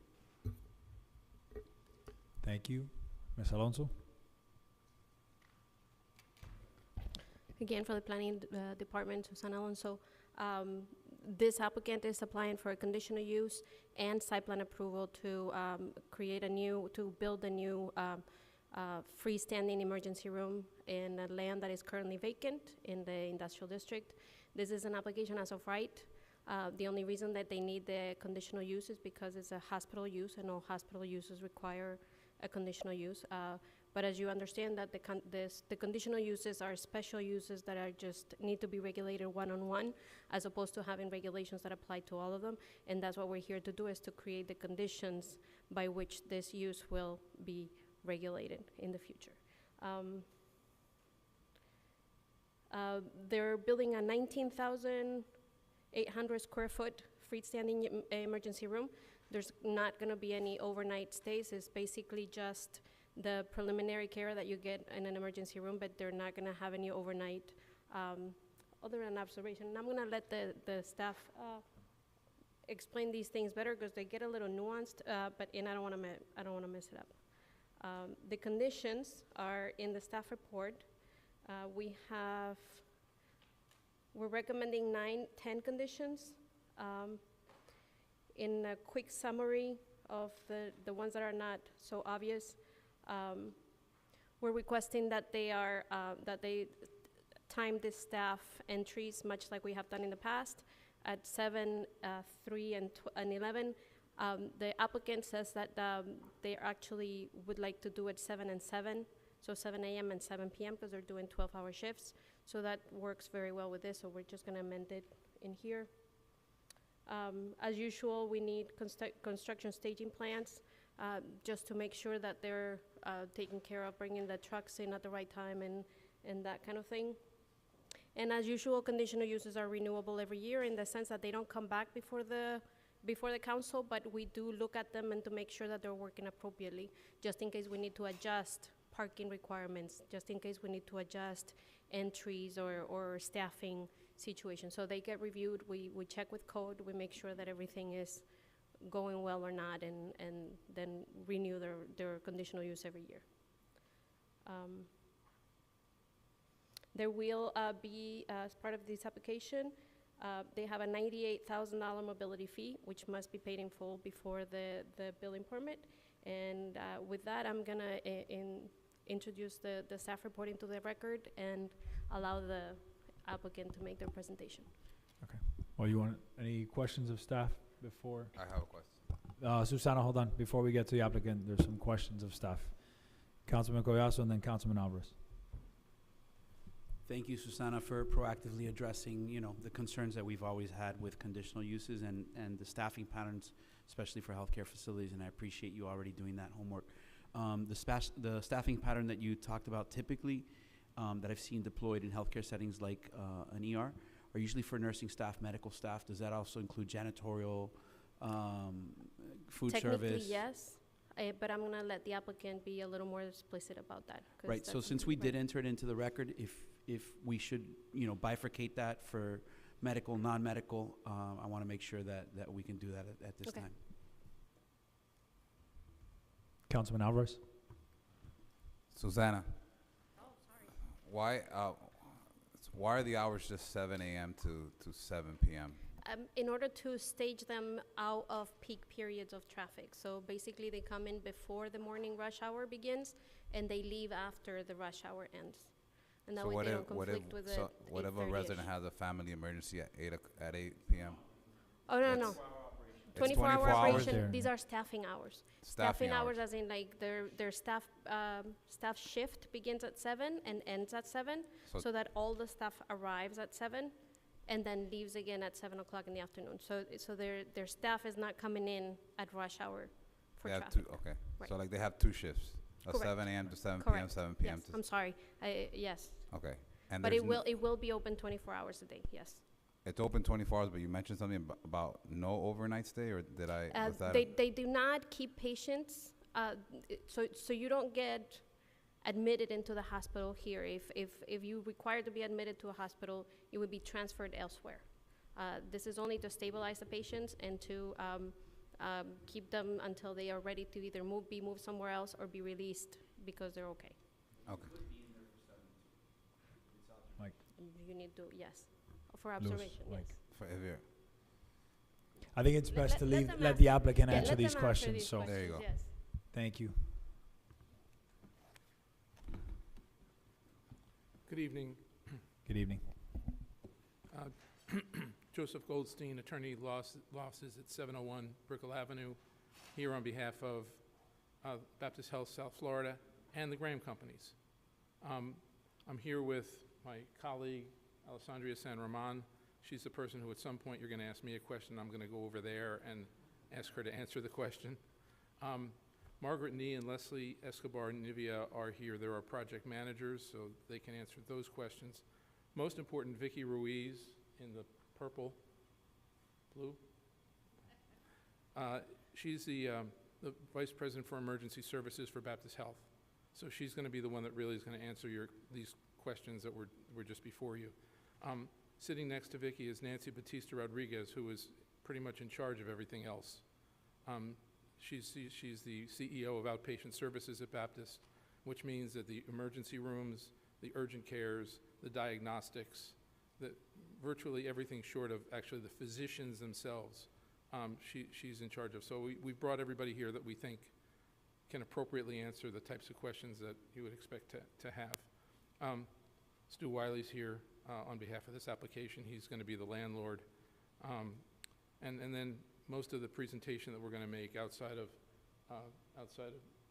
Nancy and Vicky is going to be made by our architects, Louis Sosa and John Townsend. This is an opportunity for Baptist and the Grahams to do something that they've been talking about for a long time, and that is to, I won't say get married, but at least to form a very serious relationship in the town of Miami Lakes, and we're very proud to have two great corporate citizens ready to do that at this point in time. I want to thank Susanna for the hard work that she's put into. Obviously, this is pretty complicated. I was going to save the discussion about the hours of operation until the end, so we actually had something to ask for, but you understand the issue at this point. We operate on 12-hour shifts, and we're comfortable with that. I will say, even as we sort of drag to the end, the conditions that staff has formulated outside of the change to the shifts, we agree with all of those conditions. So we can dispose of whatever those questions may be. We're fine with them. Let me introduce. We're going to introduce Nancy to talk a little bit about Baptist Outpatient. Vicky's going to talk to you about the off-campus emergency use and how it operates. May want to stand up and speak at the very end, so I'll reserve a little bit of time. And most of, as I said, most of the presentation you're going to hear is Architect Sosa talking about what is really kind of a nice, very sort of design-forward, very functional space, and I'll let him brag about it. So good evening, Vice Mayor, Council staff, and Council members. My name is Nancy Batista Rodriguez, and I'm the CEO for Baptist Outpatient Services. I have the honor and the privilege to lead all outpatient services for the health system, anything that's outside the walls of the hospital. So we are very excited to talk to you about a project this evening, but more importantly, want to start by talking a little bit about our organization, Baptist Health. So for background, Baptist Health, as you all may know, is a not-for-profit health system. We have 12 hospitals, over 24,000 employees, 4,000 physicians, and more than 100 outpatient centers, which include outpatient facilities and physician practices. Our presence spans Miami-Dade County, Monroe, Broward, and Palm Beach, so we're in 4 counties in South Florida. We have internationally recognized institutes that provide cancer care, heart and vascular, orthopedics, brain and spine care. We know them as our centers of excellence, and we're very proud of the work that they do.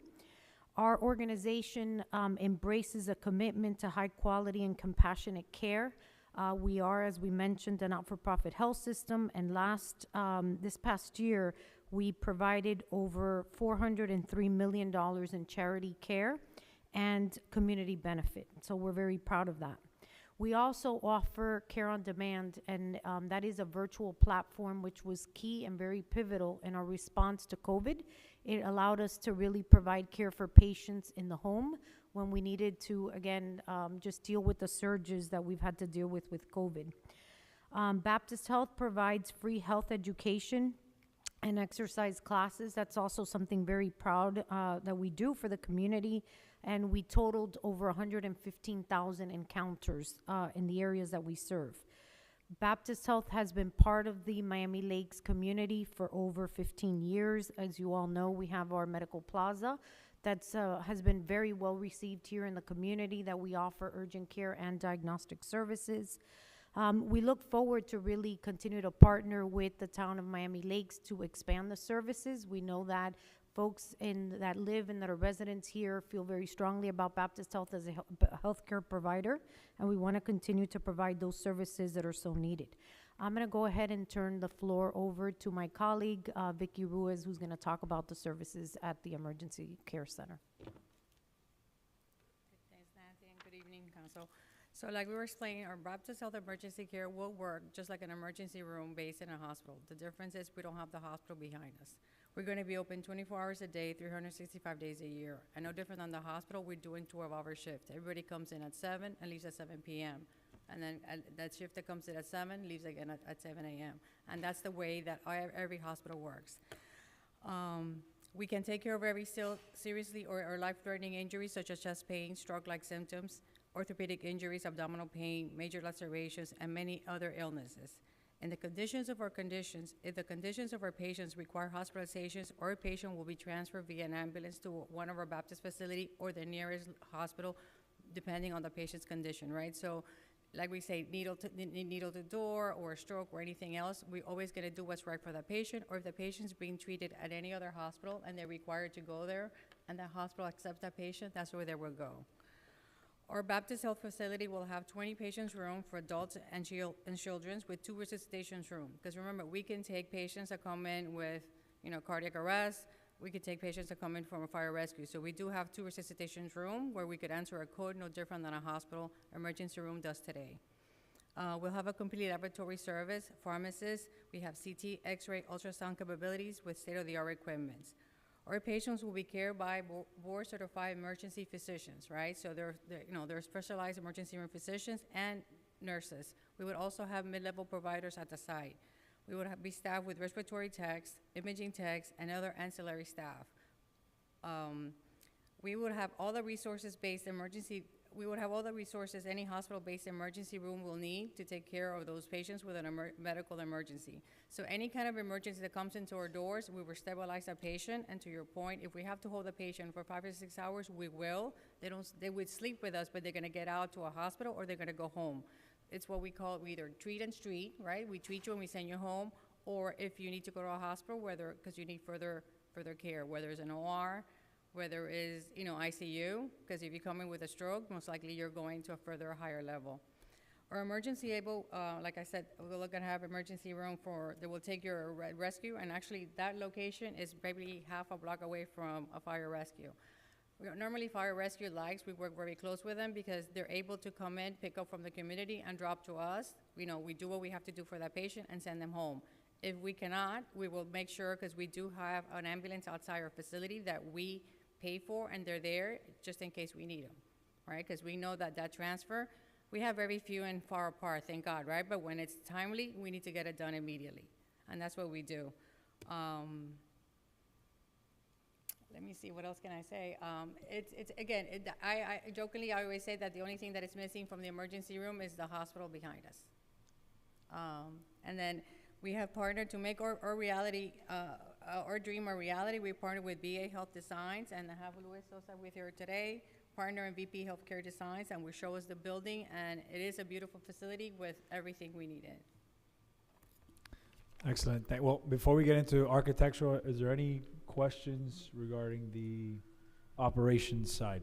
No, and just to clear up, so even non-medical staff, it's 7 to 7. 7 to 7. I mean, Perfect. that's the way. And actually, like to your point, EVS will come in the morning. They stay with us all day. So that person, and we don't have food, right? We don't keep patients. So what we have is things that, so we don't have a cafeteria. Nutritional service that we give is ready to, microwave, and you give, So juices. I really appreciate you clarifying that point, because I know that some hospitals have observation rooms or observation. You do not have that. No, we You don't. come We in, don't. you We assess, don't. you stabilize, and then you either Right. discharge or transfer. No, and right, we have, our average stay is 2.5 hours. We might have a patient for 5, because if I'm infusing you and you're getting IVs, you're gonna be here a little bit longer, but that patient's going home. Anybody that we keep a little longer is because you're going home. So we don't wanna send you to a hospital to send you home. So we don't keep, we don't have observations. That is almost like a hospital, service, right? And, everything we do is an emergency room.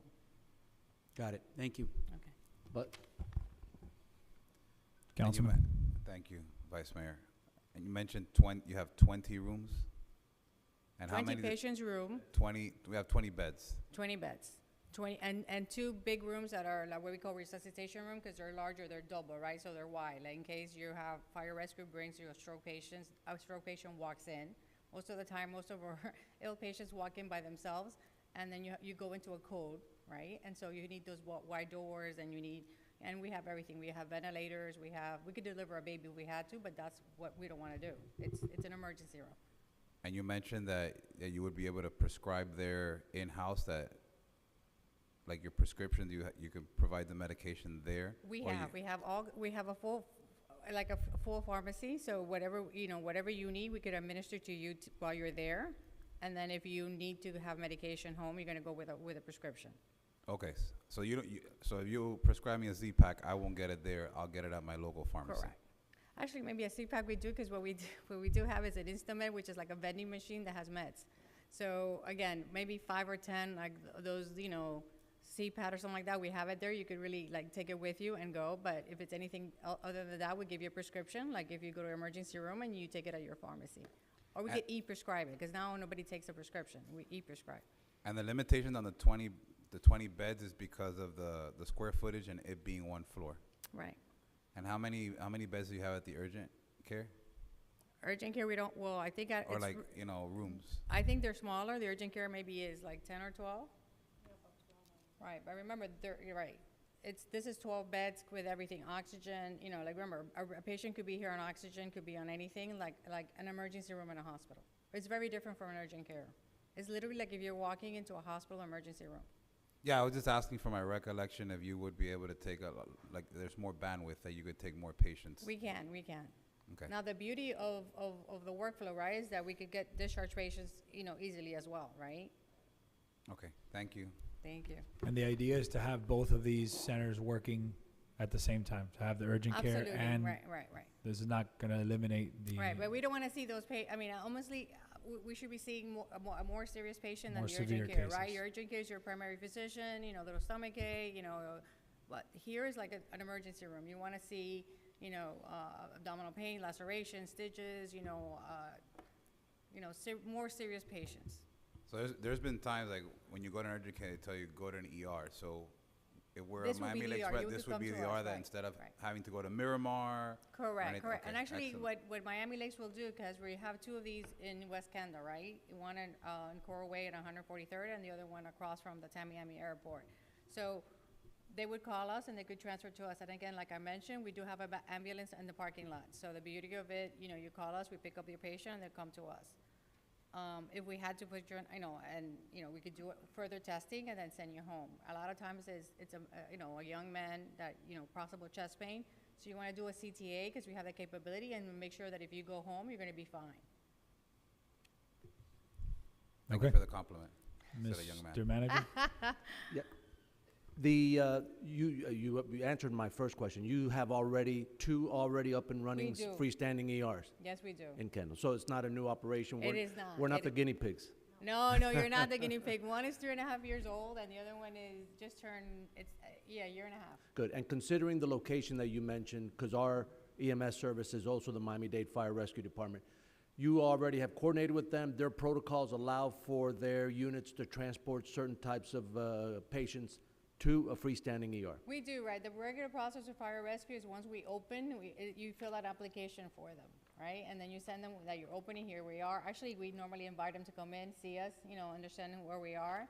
And then they put us on their directory, like to accept. We have a radio. Okay. I would say it just happened a year ago because fire rescue did not have a special, I've learned all of this. Fire rescue has different channels for different, now it's a new service, which is an on-campus, we call it off-campus ED. Okay. And I think you answered it to the Vice Mayor. The urgent care, you're not going to co-locate the two in the same facility. No, Urgent no. care is going to stay on the east side of the expressway. And we operate like very different businesses. Okay. And the capabilities with regard to an MI, a STEMI, is it just to stabilize and send to a STEMI center, or do you have catheterization No, capabilities? we don't. Remember, we're in an emergency room, so I don't have catheterization. That would be invasive, right? That's almost taking to an OR. So if you come in with a STEMI, we're going to stabilize you. We're going to make sure you're fine, and then And we're move to gonna- a STEMI center. move. And the same, I guess, with the stroke center, so there's no 24-hour CAT scans and thrombolytics? There is. I'm going to know you have a stroke. You couldn't come in. We have. So you diagnose the Oh, of course. We have a CT. We're going to take you into a CT. We're going to do CT of the brain. We know you're bleeding. God forbid. We're going to do your blood cloggers. We're going to have a neurologist on an iPad talking to you and looking at you, and then so we can know the time that we have to move you out.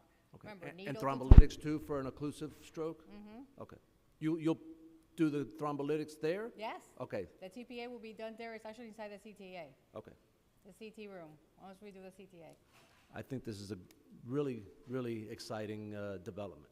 Honestly, we've been open, like I said, we've had two. It's been extremely successful. Fire Rescue loves us because, again, it's another facility where they could bring a lot of patients that they doesn't have to go to a hospital, and, you're not overwhelming our hospitals already.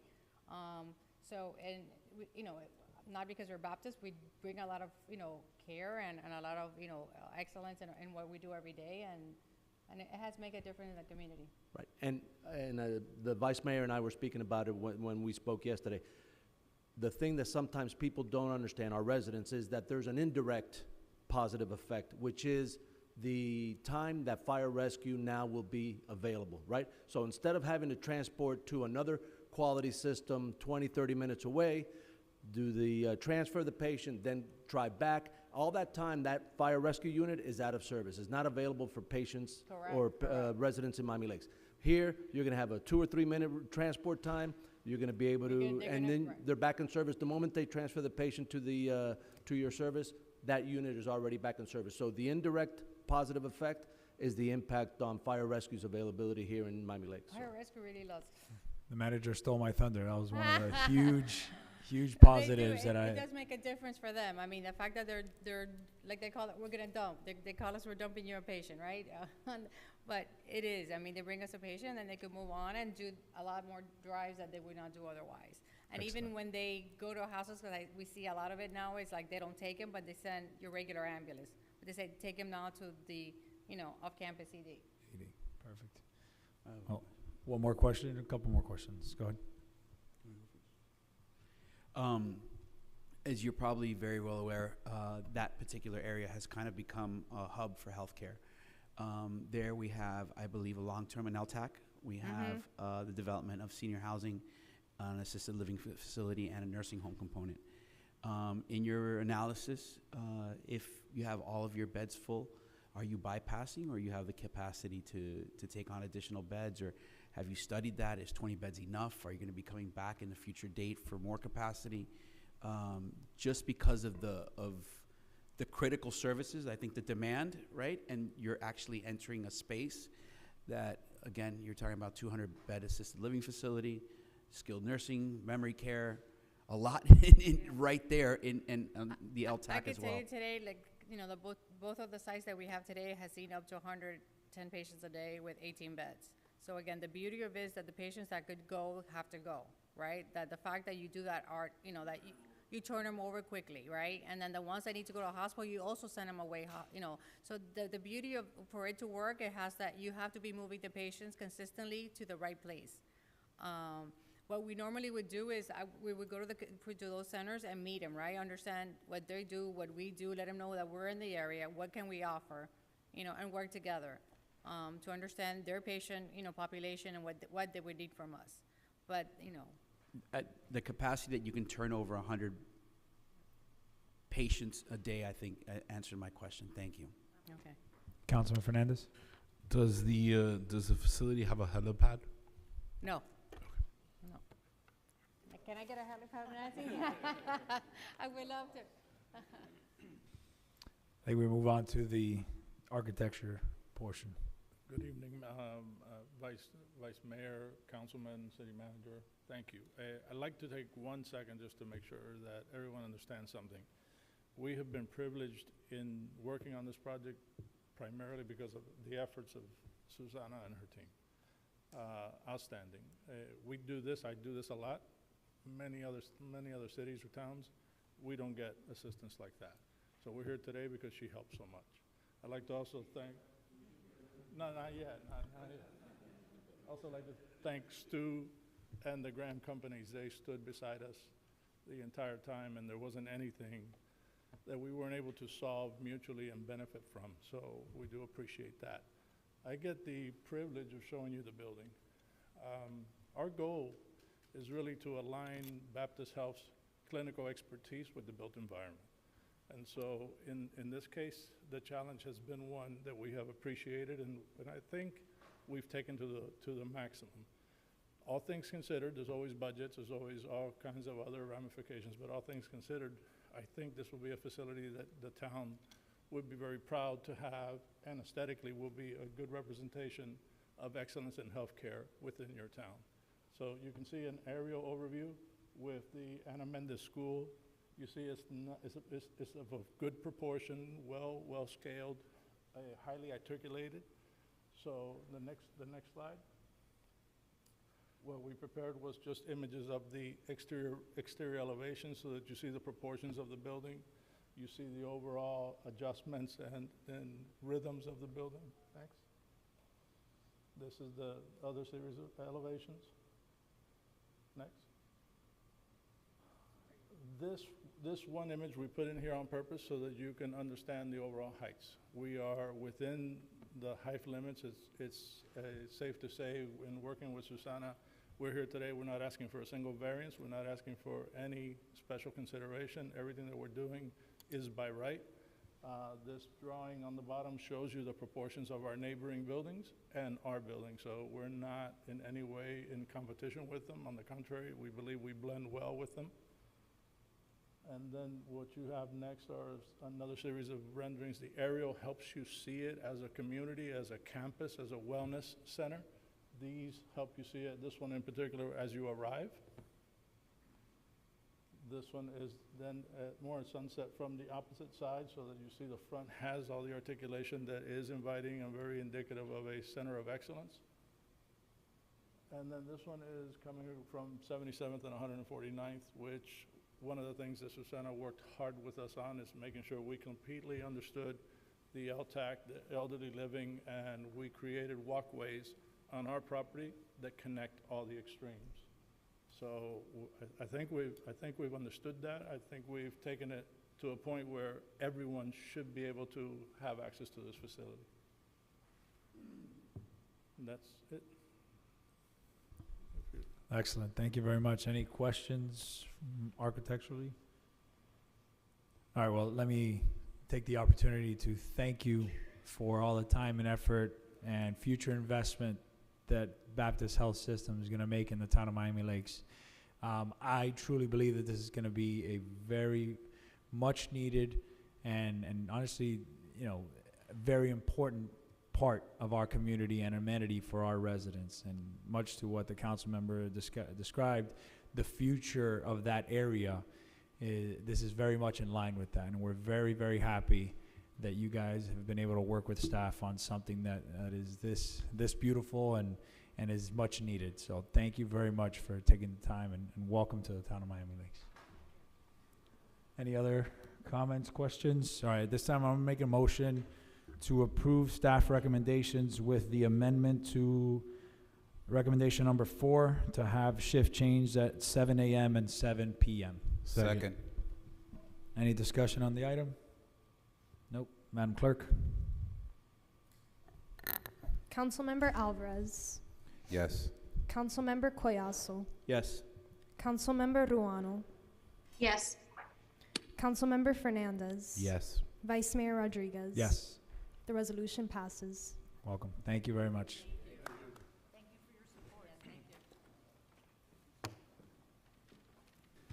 Okay, we're moving on to consent calendar. Oh, that's right. I'm sorry. There was a public comment. I apologize. Public comments has been reopened by motion by Councilmember Collazo. Come on up, sir. Good evening. Name and address for the record, please. Name and address. My name is Rene Valandia. I also represent Dr. Itzel Fernandez.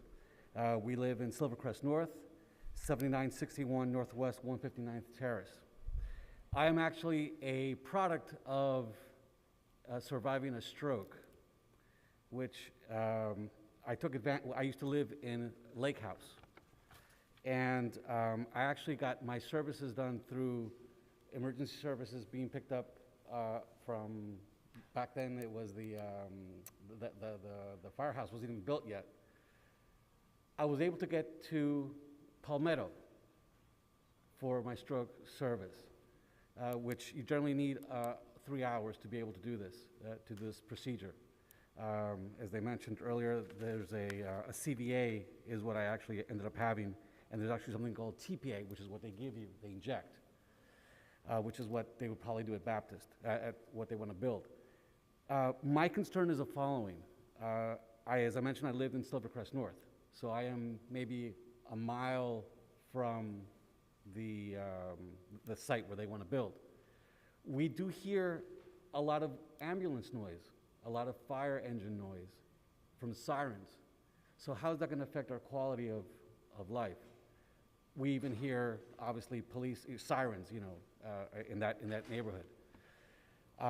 So my concern to the standard of living which we are accustomed to, how is that going to be affected in general for all the residents of Miami Lakes?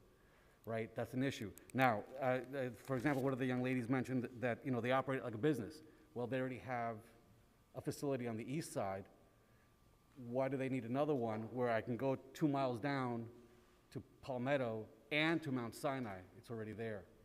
So this is something that I think we really got to look into. I know it indicates as any business, and we need funds, but we also need tranquility. We also need quality of life. And at what point are we willing to trade off one for the other? So being, again, a case study for what services they're going to offer, that facility wouldn't have helped me, even having lived in Commerce Way at that moment in time when I had my stroke, which was less than, you know, a mile away. I would have had to, if I would have been picked up by Baptist at that point, I would have had to go to the Baptist, to what they wanted to build. They wouldn't be able to attend me because they had to do an additional procedure in my case, and then I would have to be transferred to a hospital. That loss of time from the moment in which they decide what you have, they inject the TPA, they see that it doesn't work, you're losing valuable time because you only have 3 hours in which to be able to do a procedure before you are left paralyzed on whatever side of your body. So I bring this to your attention to see if you consider that the quality of life that we might end up affecting. Traffic is also going to be a mess because even though they open up at 7, they're getting there at 6:30. You know, I see the traffic now at 6:30 and so on, and I'm sure you do too. So, thank you very much. But I thank you for your time and thank you very much. Good evening to everyone. Thank you.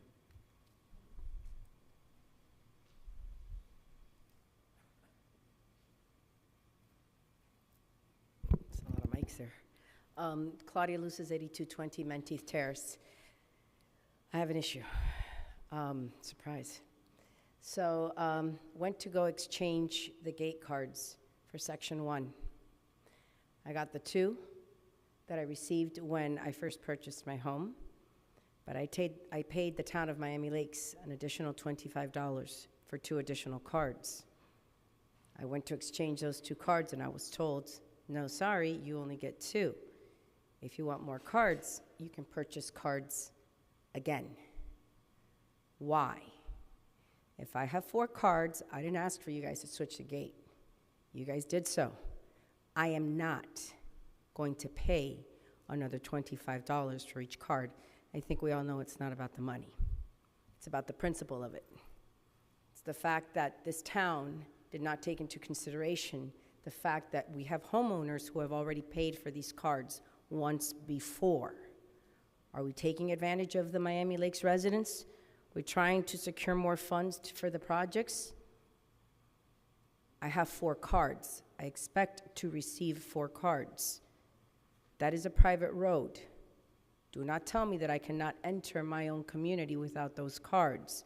You change the system, somebody has to get me those 2 cards. I want to give the town the benefit of the doubt that perhaps we did not think this through. That those people, those residents that already paid for those cards should receive those cards again. Now, if you want to purchase additional cards, that's a different story. But I should be able to trade in all of my cards, whether they came with my home or whether I purchased them additionally. So I'd like to know what we're going to do about this. Because come May, I forgot what day, guess what? Our old system goes down. And I will tell you something. This government body will not hold me back from going into my community. And there's about 400 more homeowners who still have the old cards, who have not picked up the new ones, who have had problems picking up the new cards. In addition to that, okay, I also find it just a little troubling that we send out a staff member who, through no fault of his, has no answer to the residents. I have 4 cards. Why are you handing me 2?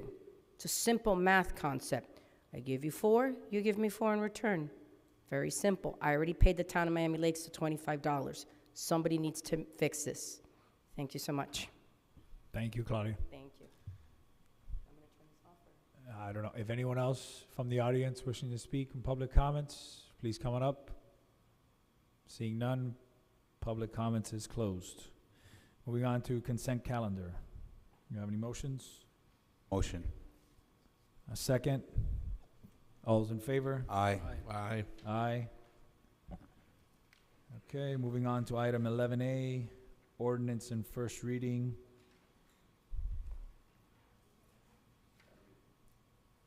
Sorry? Ready? Yeah. Okay.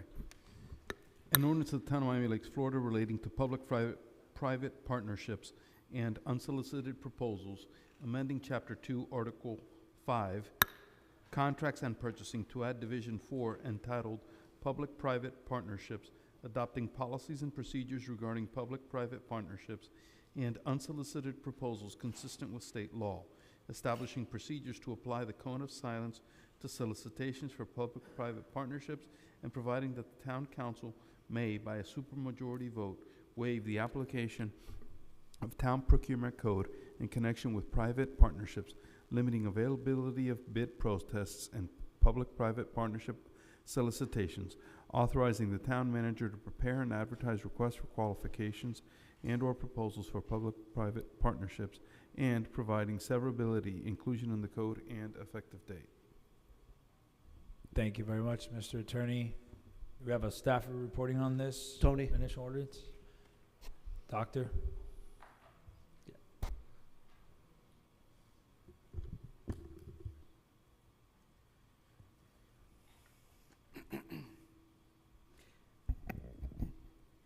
Good evening, Vice Mayor, members of the council. What you have in front of you is the first reading of the Public-Private Partnerships Ordinance. In essence, this is establishing formal procurement procedures for public-private partnerships within the town. We held a workshop on February 10th that kind of gave the council a brief introduction on what these types of partnerships encompass. And based on that feedback, we've developed this initial ordinance in first reading that basically incorporates what state law has put forward on how to govern ourselves in terms of P3 projects. We've also included some additional details on the process and how to incorporate the use and review of local businesses in the process, how to ensure that it's a public purpose, and that we indeed get community-wide benefits out of these public-private partnerships. Some points of this ordinance that are key involve the application fee. That is currently presented as $25,000 for anyone that is proposing to provide an unsolicited proposal for a public-private partnership. However, do note that if the costs come in to be less in the case of administrative and the town manager's review of a public-private partnership proposal, anything that exceeds that value of the review would then be refunded to that proposer. Additionally, we have also provided all the deadlines on when to act in terms of when we receive an unsolicited proposal, how long it takes for administrative review, and subsequently any unsolicited proposal or potential project that could be a public-private partnership would ultimately come to the council with a recommendation from the manager on whether to proceed with that proposal or not. Lastly, the main meat and potatoes of this ordinance outline step by step the entire procurement process from receiving a proposal all the way to an agreement and all the steps that are encompassed within. Excellent. Thank you very much, Tony, for putting this together. I really only have one question. If there's any way we can get this over to the students at Miami Lakes Middle before second reading, have them look at it, because I know that they were instrumental in bringing this forward and one of the reasons why I brought the item up. So just if we can share it with them, get their thoughts, have them analyze it, and then I'm sure they'll have questions or comments before second reading for us. I appreciate that. Absolutely. Thank you. Any other comments or questions? Vice Mayor, you lost quorum. Awesome. All right, so we'll take a 5-minute recess.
Okay, and we're back on to item, what number is this? 11, item 11A, Madam Clerk. We have a motion. Do we have a motion and a second to approve this? Motion. It's your item. I'll make a motion, Councilman Alvarez will I'll second. second. Sorry. All right, Councilmember Goyaso. Yes. Councilmember Fernandez. Yes. Councilmember Ruano. Absent. Councilmember Alvarez. Yes. Vice Mayor Rodriguez. Yes. The ordinance in first reading passes. Excellent, thank you. Moving on to item 12A, 12A, ordinance and second reading. Ordinance and second reading, Lake Martha HOA proposal. An ordinance of the Town of Miami Lakes, Florida, amending Chapter 18, establishing Article 10, titled Private Lake Maintenance Park License and Use Program of the Town of Miami Lakes Code of Ordinance, providing for inclusion to the code, providing for repeal of ordinances in conflict, providing for severability, providing for inclusion in the town code, and providing for an effective date. Councilman Goyaso. I'd like to move private lake maintenance park licensing and use program in second reading. I'll second that. Any Yep. discussion? Mr. Manager? If you wanted a quick explanation. Any we saw questions? this already I think last we month. all, we know what it is. No discussion? You want to call roll? We call voice vote. Ordinance in second reading, Councilmember Goyaso. Yes. Councilmember Alvarez. Yes. Councilmember Fernandez. Yes. Councilmember Ruano. Vice Mayor Rodriguez. Yes. Ordinance in second reading passes. Okay, thank you. Moving on to 12B, budget amendment. Mr. Manager? An ordinance of the Town of Miami Lakes, Florida, amending ordinance number 21-285, amending the town's fiscal year 2021-2022 budget, providing for expenditure of funds, providing for amendments, providing for conflicts, authorizing the town manager to take all actions necessary to implement the terms and conditions of the ordinance, providing for severability, and providing for an effective date. Thank you. Mr. Manager? Yes, this is the second reading of the budget amendment. We've made the change that was requested last time, which was increasing legal reserves by an additional 150 from what we had proposed before. So it's a total of 250 going to legal reserves. The one item which is different than last month is we're requesting that we allocate $22,000 towards the lighting project at MLOP, the tennis courts.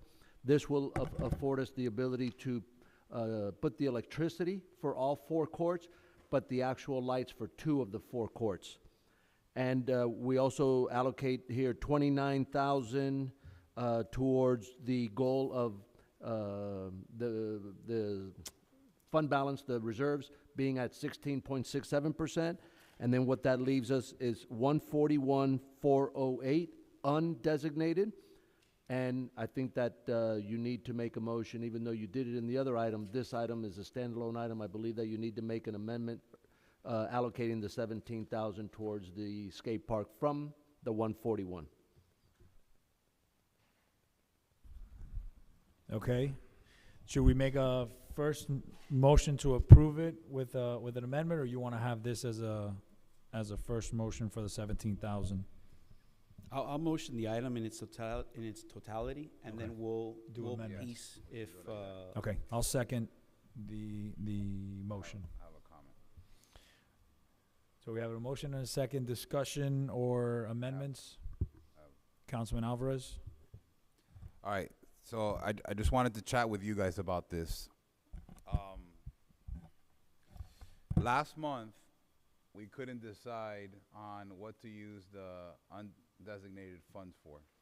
And Councilmember Dieguez, one of his priorities were parking in Canine Cove. I brought up some items for public safety and for wellness improvements at Veterans Park. And then we couldn't, we didn't agree on anything, and we didn't want to debate and discuss it. So what I just like to see is, like, do you guys feel it's in the best interest of these undesignated funds, without what the amendment that's coming before us next, to have a sunshine meeting, and those that if it's a priority for any of you to make it, to kind of chime in on what you feel some of those funds should be used, and then give the manager direction about those undesignated dollars, what it's going to be used for, or do you feel more comfortable knowing that, 141,408 minus 17,000, if that amendment passes, that then we're just going to come back and bring items and then just reference undesignated funds to use for those projects, and if the board is in support of those items, then it'll pass, and if it doesn't, then it dies. So I just wanted to have a conversation with you guys to see if, like, hey, do you think it's better just we sunshine this, meet maybe one day early in the morning, and all agree on what to use the dollars for mutually? So maybe we can get something for public safety and parking, maybe we can do something for wellness, or do you just want to leave that undesignated funds there and then bring items in the future before the council as a new business items for special projects or whatnot? Well, before I go to the council, I just wanted to make one comment to Councilman Alvarez's point. So the initial amendment is going to be the 17,000 that we already approved for the skate park. In my conversations with the manager, the reason why I believe the tennis court lighting project makes so much sense is because it is part of the improvements to Miami Lakes Optimus Park, the future improvements to the park as a whole. So if we can get these things knocked out of the way, it's less money that we have to use from the park bond in order to get these projects done. So, Mr. Manager, in addition to the 22,000, because you write here that it includes electricity for all 4 courts, but lighting for only 2, what is the cost of the additional to get all 4 courts lit? 115,000 would be for the actual lighting for the third and fourth court. Okay. So I would like to see us just do this now. Have all 4 courts lit now with the 115,000. I think there's been an increase in the use ever since those courts have been redone. I think anybody who drives by there can see they're constantly being used in the mornings. And if we did this lighting, I honestly believe that they'd be used even more at night than they already are. So if we could get that 124 number, which is the balance after the 17,000, and have the courts lit completely as part of the improvements to Optimus Park, that would be my recommendation. So the initial motion, I'm going to make a motion to approve the 17,000 for the skate park as one motion, and then I'll make a separate motion for that. So initial motion is 17,000 for the skate. I'll second that. Okay. Any discussion on that item?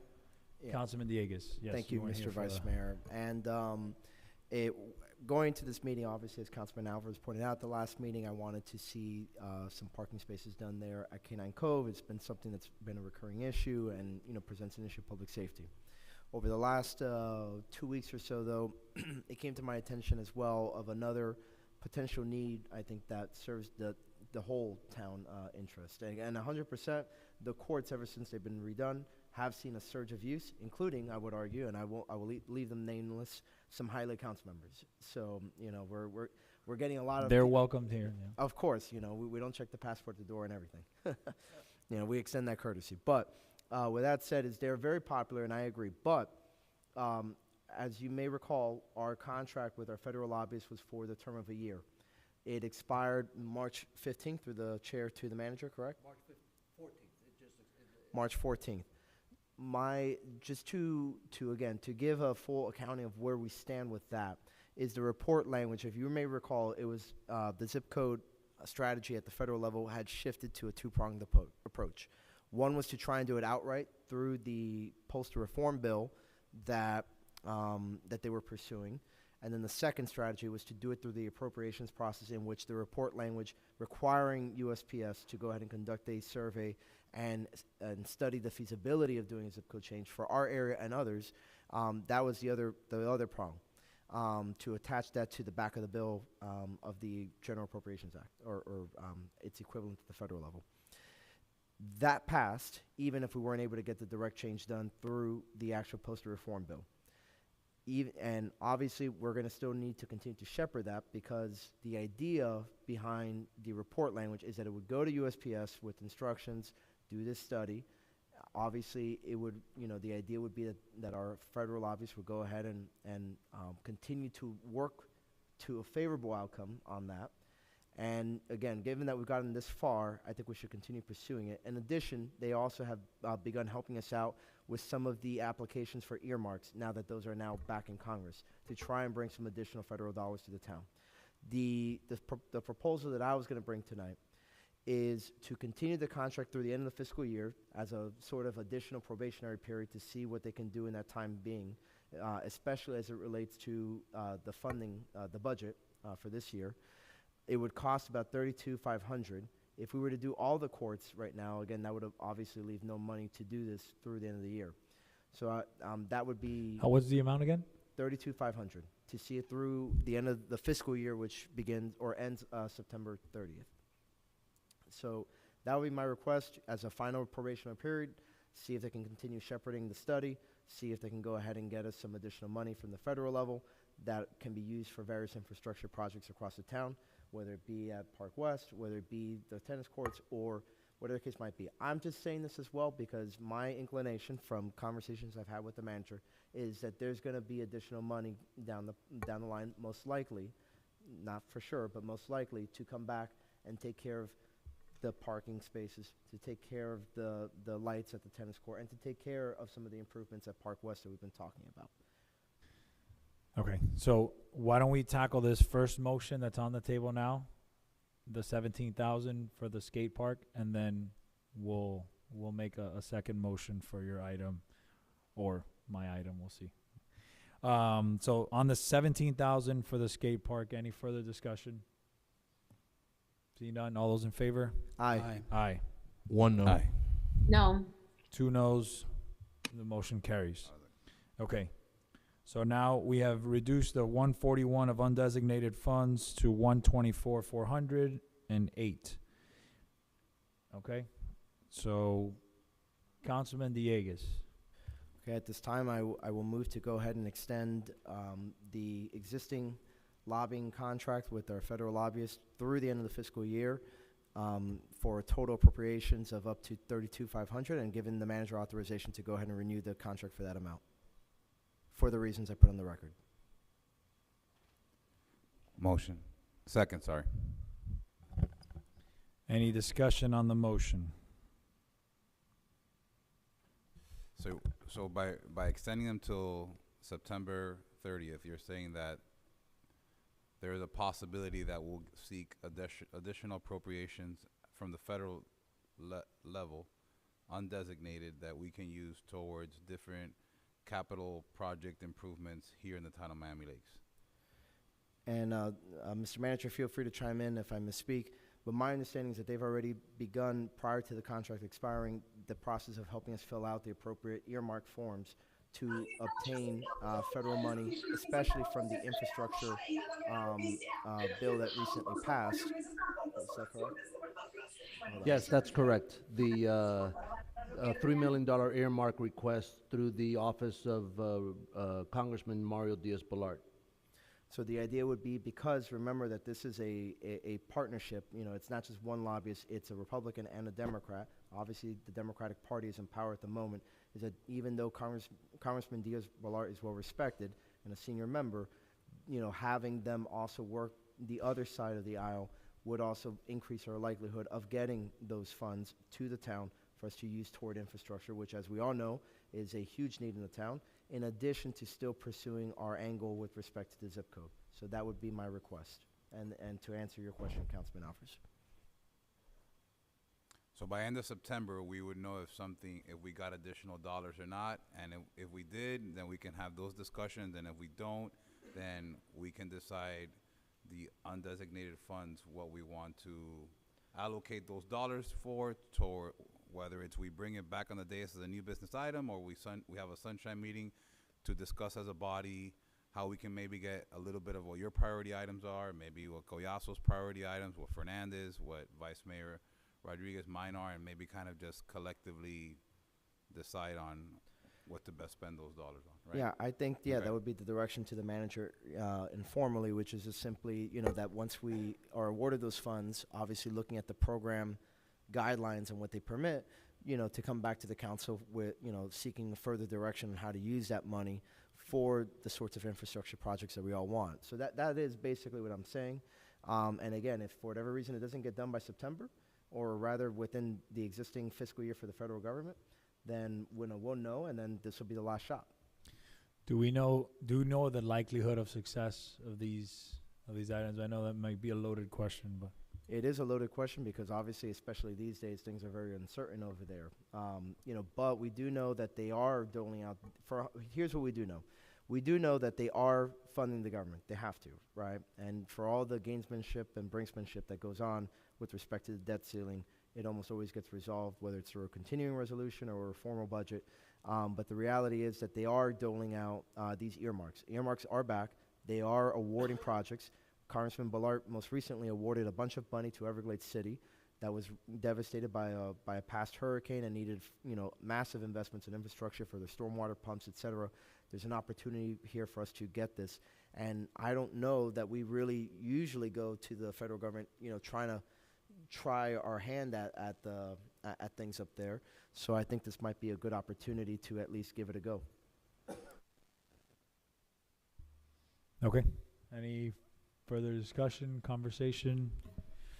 Can I interject one bit of just something food for thought? I think Councilmember Collazo was sorry. going to Yeah. say something, and then I'll let you go. No, my Councilman Dieguez, you've been championing this issue, and the conversations with Washington, you've really put squarely on your shoulders. And really, the loaded question is the value proposition, right? We're investing over $5,000 a month. Are we going to get the return on our investment? As you can see, we're foregoing other services, right? So my trepidation, in a lot of it has to do with trusting you and trusting the process and trusting what you've been doing to shepherd through the process. But sometimes lobbyists will keep you there for a very long time if we go down this route because we trust you. And I understand there's no guarantees on the deliverables, right? The likelihood that we refund this for another fiscal year or have another crack at this if there's not a deliverable, at least for me, is highly unlikely. So I know you're very engaged with them, and if you can tell them, maybe this goes through because I've shepherded this through, but we need deliverables. And I think that's ultimately who we're accountable are to the people who are asking us, what did you do with this money? And here it's really, if this item passes, it's really because there's a lot of trust in you as an individual. I don't know the lobbyists. I don't have the relationship with the lobbyists. But I would like to see some deliverables if we do fund this. Just really briefly, I'm with you 100%. That's why I've been saying that this would be the last crack at it, to see, we've given it a shot already for a year. This would be just giving it through the end of the fiscal year to see if they can deliver at least on an earmark, especially if the application is funded in full. I think that would be huge. And I see West Miami, for example, where I was just at, getting this sums of money from their congresswoman. I feel pretty confident that we can get it done, especially because our lobbying team includes a Democrat as part of it, and which helps to sort of shield it from it being seen as just a Republican type request. So that's why I think I ask you to approve this, to give it one more crack to see how it goes with the fiscal side. And who knows, maybe they also, again, are simultaneously able to move it along with respect to the zip code issue as well on the study side of things. Okay. Councilman Fernandez? Nope. All right. Sorry, Mr. Manager. Yes. Yeah, just as an option for the council to contemplate, if this amendment is adopted, $32,500, that leaves us almost $92,000 left from the 141. So what I would recommend, if this is adopted, approve the transfer as a subsequent amendment to move the 91,908 into the MLOP Capital Fund. For sure, we'll be able to get at least 3 courts lit, probably with a little extra. I believe that sometime in the summertime, after we've seen an experience of revenues from the electric utility tax, and the FPNL franchise fee due to FPNL's rate hikes. I believe that we'll be prepared sometime in the summer to come back to you with a budget amendment to recognize that added revenue, and we may have another opportunity to then light the fourth court sometime in the summer. And that's, I proffer that as a split the baby, as a compromise for your consideration. Okay. My only concern with that recommendation, Mr. Manager, is the opportunity cost that we have with the mobilization. They're there now, right? They're there at that moment in time. Sometimes these vendors will take the opportunity to maybe, maximize their opportunities, right? So I really would like to see it almost done in one phase, rather than having them remobilize and then come back. I think we're going to be paying more at that time, and that's why it was attractive, that recommendation of having it all being done at once. There was a value add to me there of savings rather than phasing it out over two different mobilizations. Right. I mean, the marginal difference is only $23,000 from doing the 91,900 versus the full 115 that we're talking about. I believe if you give us this amount, we'll even go back and try and maybe renegotiate with the vendor, go and maybe see if there's another opportunity that maybe we can get a reduced price. I think that we'll be able to try everything, and maybe the mobilization is minimal, right? Especially because I think a lot of the boring and a lot of the heavy stuff is going to be in the electrical work that we're already doing. So the part B, the second part, the actual lighting, I think won't really be that big of a deal, and you give us an opportunity to negotiate with the vendor, and maybe even look for an alternative vendor, and then we'll. Well, I like where you're going there, with negotiating with a vendor, seeing if you can have, your cake and eat it too, so to speak. Really say, look, this is all we have to play with. Right. Can we get all this done, and do we have enough? That's music to my ears. Yeah, when you go down that path, you're always going to win me over. We're not talking about half. We're not, asking some vendor to cut their price in half. It's a marginal difference that's reasonable compared to the extent of the project or the size of the project. So I would recommend that be considered to give us the 91,908 into the capital fund of MLOP. Let us work with the vendor and see if maybe we can still get the four courts lit for that amount of money. Excellent. Thank you very much, Mr. Manager. All right, so I'm sorry, Councilman Fernandez. Yes. So is there sufficient unassigned monies in the MLOP capital expenditure fund to complete the project? No, what we have currently is $112,000. That's why earlier in this amendment, we were looking for $22,000, because our original proposal was to do light two courts, electricity for all four. That was going to be $133,500. So that's why we were asking for $22,000 right, more. So this contemplates maxing out what we had Yeah, but I previously think unassigned. that was, or at least strategically, operationally, that was our intent anyways, was to use that money that was there from the EAB, from the Satori money, and dedicate it all towards the lighting of the tennis courts. And we're trying to get as much of those tennis courts lit as possible. Thank you for clarifying. Thank you. All right, so we're gonna vote on the motion by Councilmember Dieguez for the $32,500. Okay. We'll do a voice vote. All those in favor? Aye. Aye. One no. One no. Councilwoman Ruano? I'm a yes. She's a yes. Okay, good. So that's 32,000 down. We are down to 91,908. I'm going to make a motion, as the manager instructed, to assign that over to the MLOP Capital Fund towards the tennis court lighting. Second. Any discussion on this motion? Seeing none. All those in favor? Aye. Aye. One no. One no. Councilwoman Ruano? Yes. Yes. Okay. All right. The motion passes. Back on the main motion as amended. All those in favor? Aye. Aye. Aye. One no. Okay. Councilwoman Ruano? Yes. Yes. Excellent. Thank you. The motion passes. Mr. Manager, anything else on this, a budget amendment? No, I think that's good. Perfect. We're All ready right, to go. Moving And on to 12C, golf carts. Mr. Attorney. An ordinance of the Town of Miami Lakes, Florida, amending Chapter 39, Traffic and Vehicles, creating Article 3, Golf Carts, providing for inclusion into the code, providing for repeal of ordinances in conflict, providing for severability, providing for inclusion in the town code, and providing for an effective date. Okay, well, this was my item, so I want to thank Mr. Alonso and Mr. Covilla for working so hard on putting this together. I have no questions. I've spoken to several residents regarding this, and I do not believe it's going to be a cumbersome proposition to have the annual inspections, and the fee is only $50. So I think it's something that's very doable. So I'm going to make a motion to pass the ordinance in second reading. Second. Any discussion on the motion? Seeing none, all those in favor? Aye. Aye, the motion passes. Thank you, Ms. No. Alonso. We have one no. Moving on to 12D. Mr. Attorney.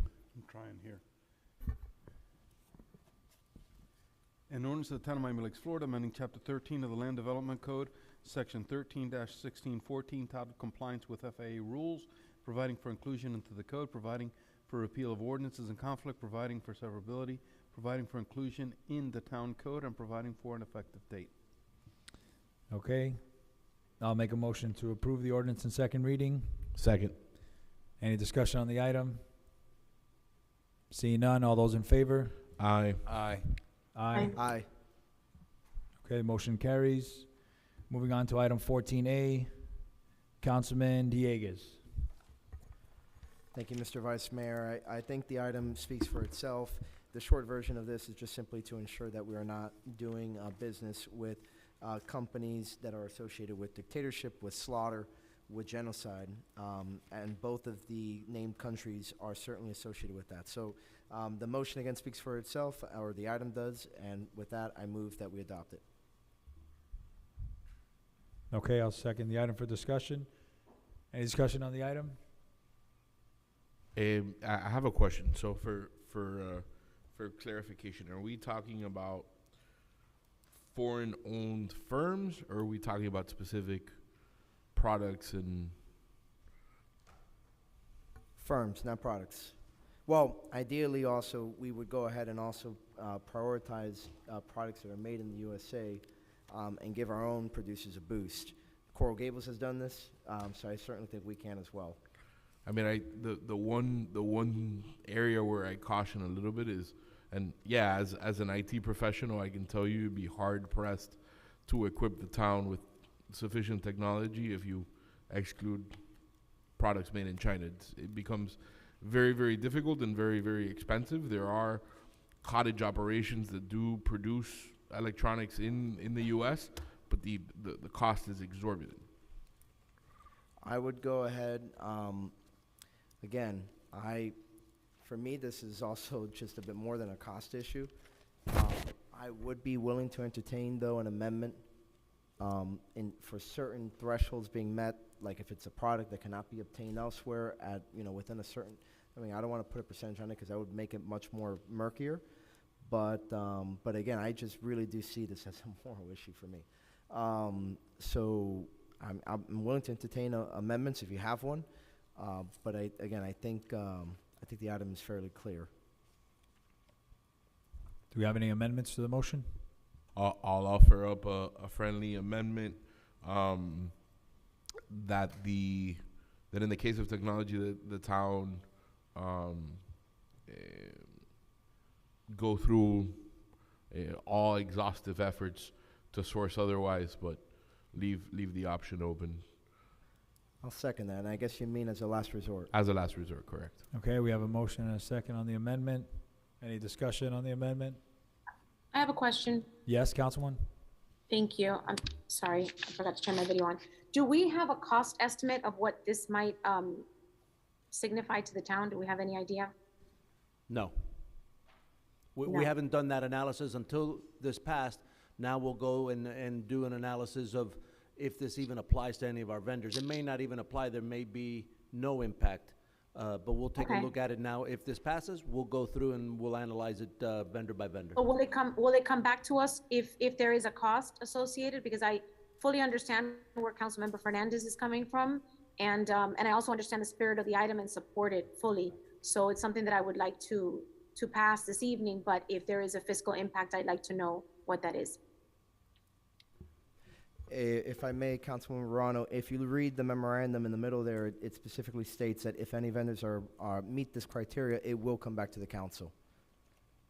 Thank you, Councilmember. I appreciate that. Okay, any further discussion on the amendment to the motion? All those in favor? Aye. Aye. Aye.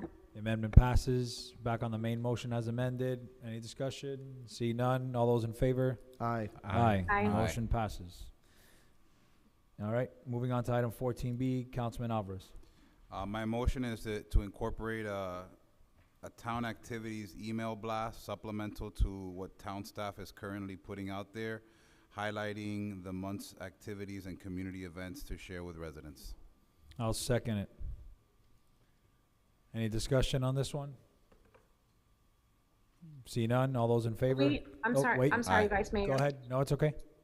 Do we already do this as part of our communications department? Because I receive an email every month that highlights the events that will be coming. I'm not sure if Claricel's there.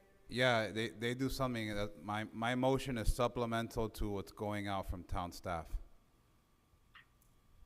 So Okay, in addition, But will it be going out to the same email list? it would be going to the list that I send my new business items recap to. I'm not sure what list that is. So This email is coming from, it's on Councilmember Alvarez's behalf is what his motion is, according to his memorandum. Understood, thank you. My only. Councilman Collazo? Yeah. Yep. I think Councilwoman Morano brings up a good point. We're sending out the same information. It's just two different recipients. After a while, this stuff's going into junk, and then we're starting to work against ourselves. So what may seem, and I support Councilman Alvarez's intent, and I'll probably support this item unless I hear something from. Well, what are the open rates? Are we getting more open rates, less open rates on emails? I don't know if that's a proper question to ask. What I don't want to do is send emails that are actually defeating the purpose of the item, which is to get more exposure to the events. Good evening, Claricel de Cardenas, Communications Director.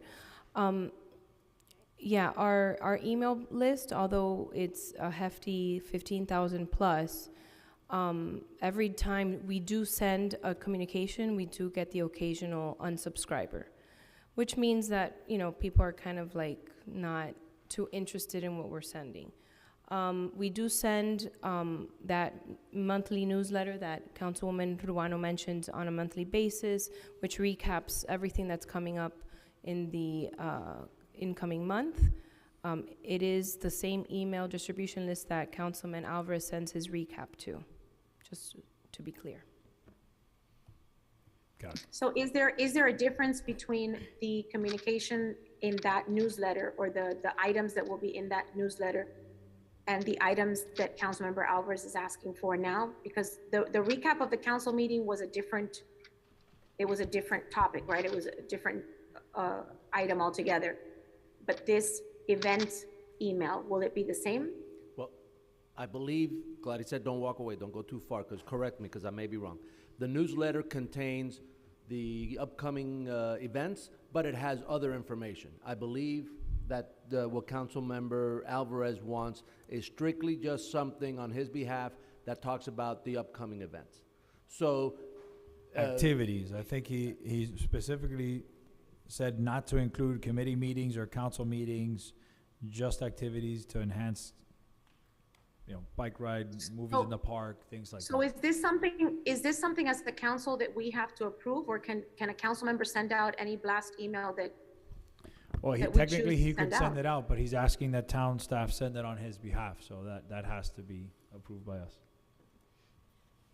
It would probably, it would be, not probably, it would be the assistant to the town council, Victoria Martinez. Ashley used to do the recap before. This now would fall under that responsibility. Victoria would handle it on behalf of the council. So, I mean, you can make an argument that it probably doesn't require approval, but it's always, if you approve it, it's a nice rubber stamp. I mean, to me, it seems redundant, and I mean, I receive it on a monthly basis from the communications department, but if Councilmember Alvarez wants, you know, his assistant to send something out on his behalf, I don't see why we need to approve that. All right. I Any was further? just asked by the town clerk to put the item. I tried just to start this initiative without running it by you guys, but she encouraged me to make sure whether I had the support, so then I can work with Victoria on putting this out at the beginning of the month, highlighting all the town activities, and I'll work with her on graphics and something that pops a little bit on my behalf for my email distribution list. Yeah, and it's a fine line where we're splitting hairs, right? If somebody wants to utilize town resources, whether it's staff or a facility or some other resource, it should come back here. The assistant to the town council may be an exception to that rule. I haven't read the resolution that requires that, but I would believe that, I believe that anything that you want to utilize, I know several of you have used the assistant for other types of emails or maybe coordinating meetings. You know, that resource is already dedicated to the council. You know, she splits her duties between the clerk's office and the council, so that resource is already dedicated for your use. So we may not need to have this approved. Councilman Fernandez? Right. My only suggestion would be to try to make sure that they're staggered, so that both of them don't go out at the same time. Maybe make it like a mid-month update or something like that. I know for some people planning ahead, you know, you get the email right before the beginning of the month, and you know, something that's 4 weeks out might be you know, further out than they planned for. So maybe a little refresher might be in order. All right. Right, and also I would ask respectfully for Claricel to help Victoria, because there's no need to reinvent the wheel if it's already being done in one department. I would hate for Victoria to do it all over again, right? I hope that that's something that she can use, that the graphics and everything that are in that newsletter. Perfect. I think staff has sufficient direction on this item, so if there's nothing further, I think we can call it. All those in favor? Aye. Aye. Aye. Thank you. Item 14C. Yeah, the mayor's not here. This was an item that Joseph sent to me on his behalf, and this is the same thing that I just mentioned a moment ago. This is dedicating the use of one of the town facilities for something, and that's why it's before you. It's not a controversial thing. It's Giving Gators wants to hold a recognition luncheon at Roberto Alonso. The time and date that they want is not in conflict with any of our programming, so it just needs That's fine. I'll make a motion. I'll second it. Any discussion on this one? Seeing none, all those in favor? Aye. Aye. Moving on, 14D, Councilman Dieguez. Thank you, Mr. Vice Mayor.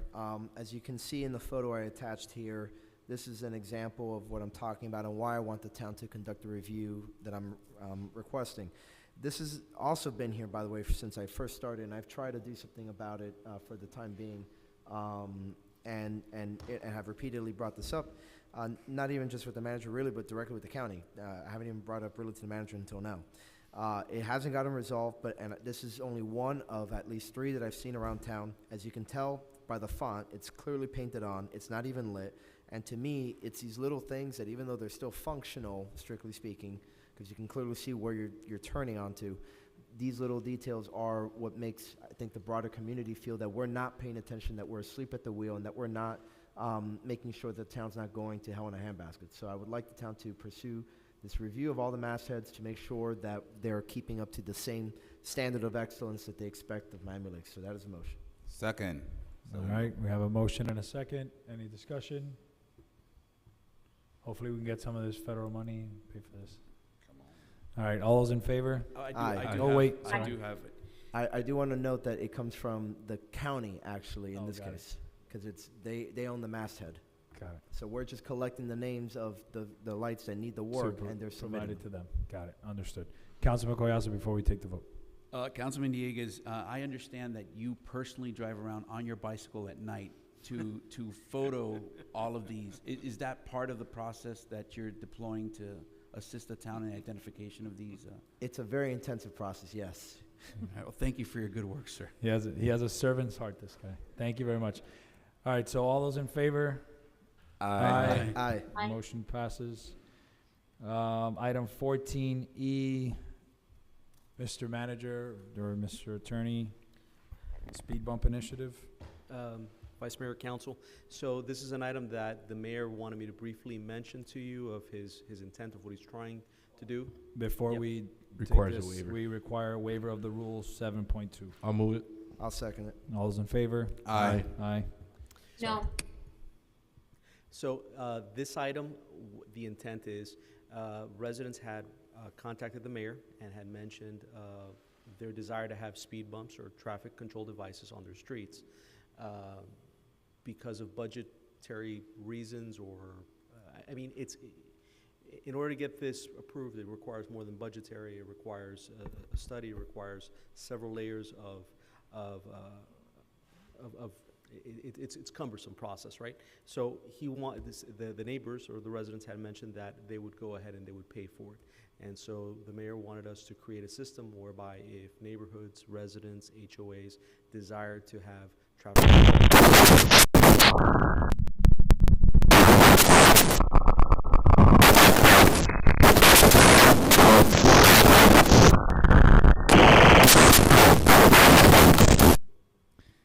All right, I'm going to move the item because I want to discuss something about this. Second. For discussion. Okay. So, Mr. Kobier, don't go away. There was an item way back, it's probably been about a year already, where we were working on an omnibus agreement with the county where we didn't have to go to them anymore for internal traffic calming devices within our interior roads. Where are we with that? What's the status? At this point, part Because of that. I think that goes directly to this, right? If we had that agreement, Right. we wouldn't have to do this. I mean, it would actually make it easier. If there's residents who want to pay for it, we would have the ability and authority under that agreement to do this, which was the intent of the agreement in the first place. So, I mean, the manager, I'm sure, could talk about this, but we had two-part agreements that Mr. Sias, while he was here, was working on, and he did a very good job in doing so. It's just, one of them was the 25-mile-per-hour agreement with the county, and the other one was the traffic engineering. My understanding, Mr. Manager, is that that's kind of installed at the county. We haven't got anything. Yeah, the speed limit one, Carlos, the speed limit one, the county still has approving the signs?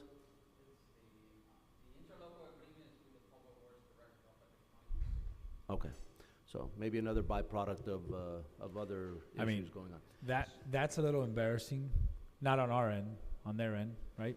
It's that item, that speed limit item was my first item 4 years ago. 4 years it's taken us to do this, something that we approved.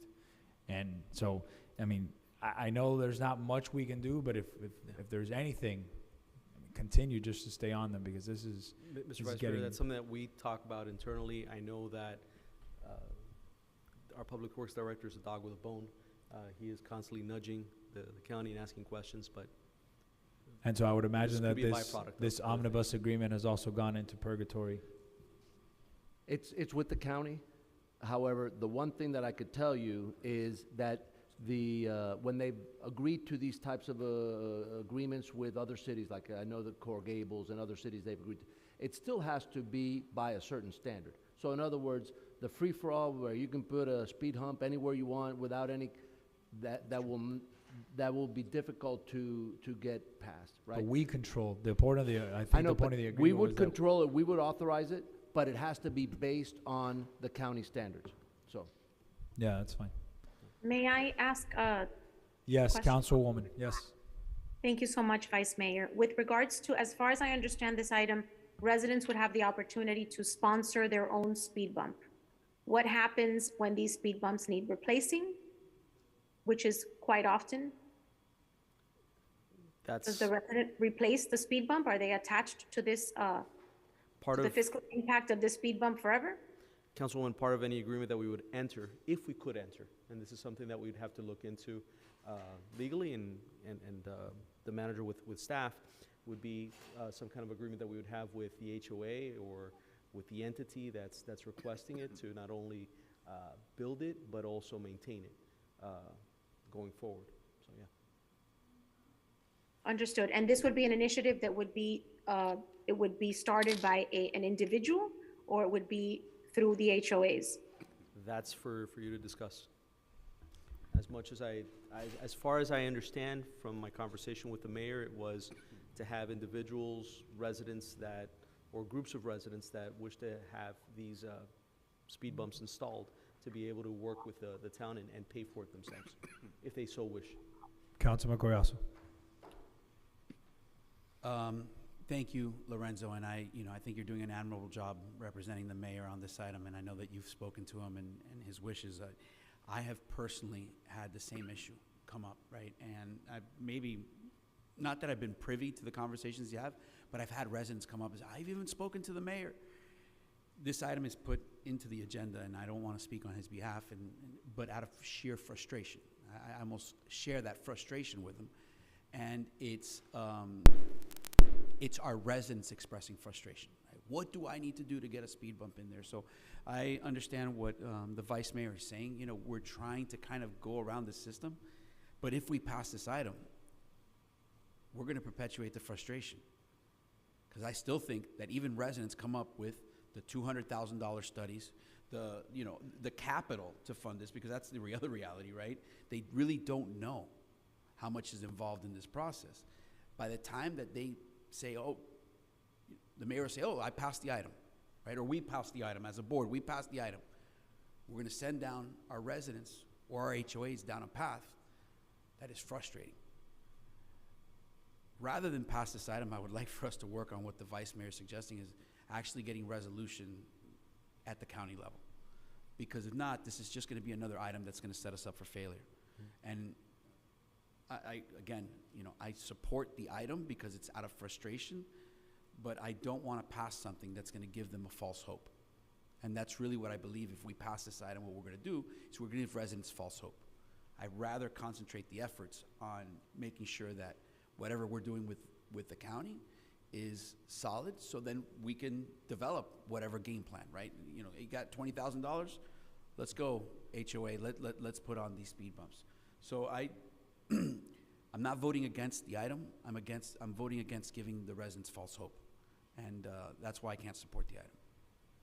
Yeah, and that was kind of my issue with it, right? Because even if we pass this, they'd be stuck in the same purgatory that our omnibus agreement is in, right? Because they're not going to get it approved unless they just go out and do it and install it, which I'm not sure if we've done before or not. I didn't want to say it. But yeah, so short of going out and installing the speed bump on your own, they're going to end up getting stuck in the same issue. So I would like to see us maybe push for that omnibus agreement to get finalized. Okay. And that I'm going to make an amendment to my motion.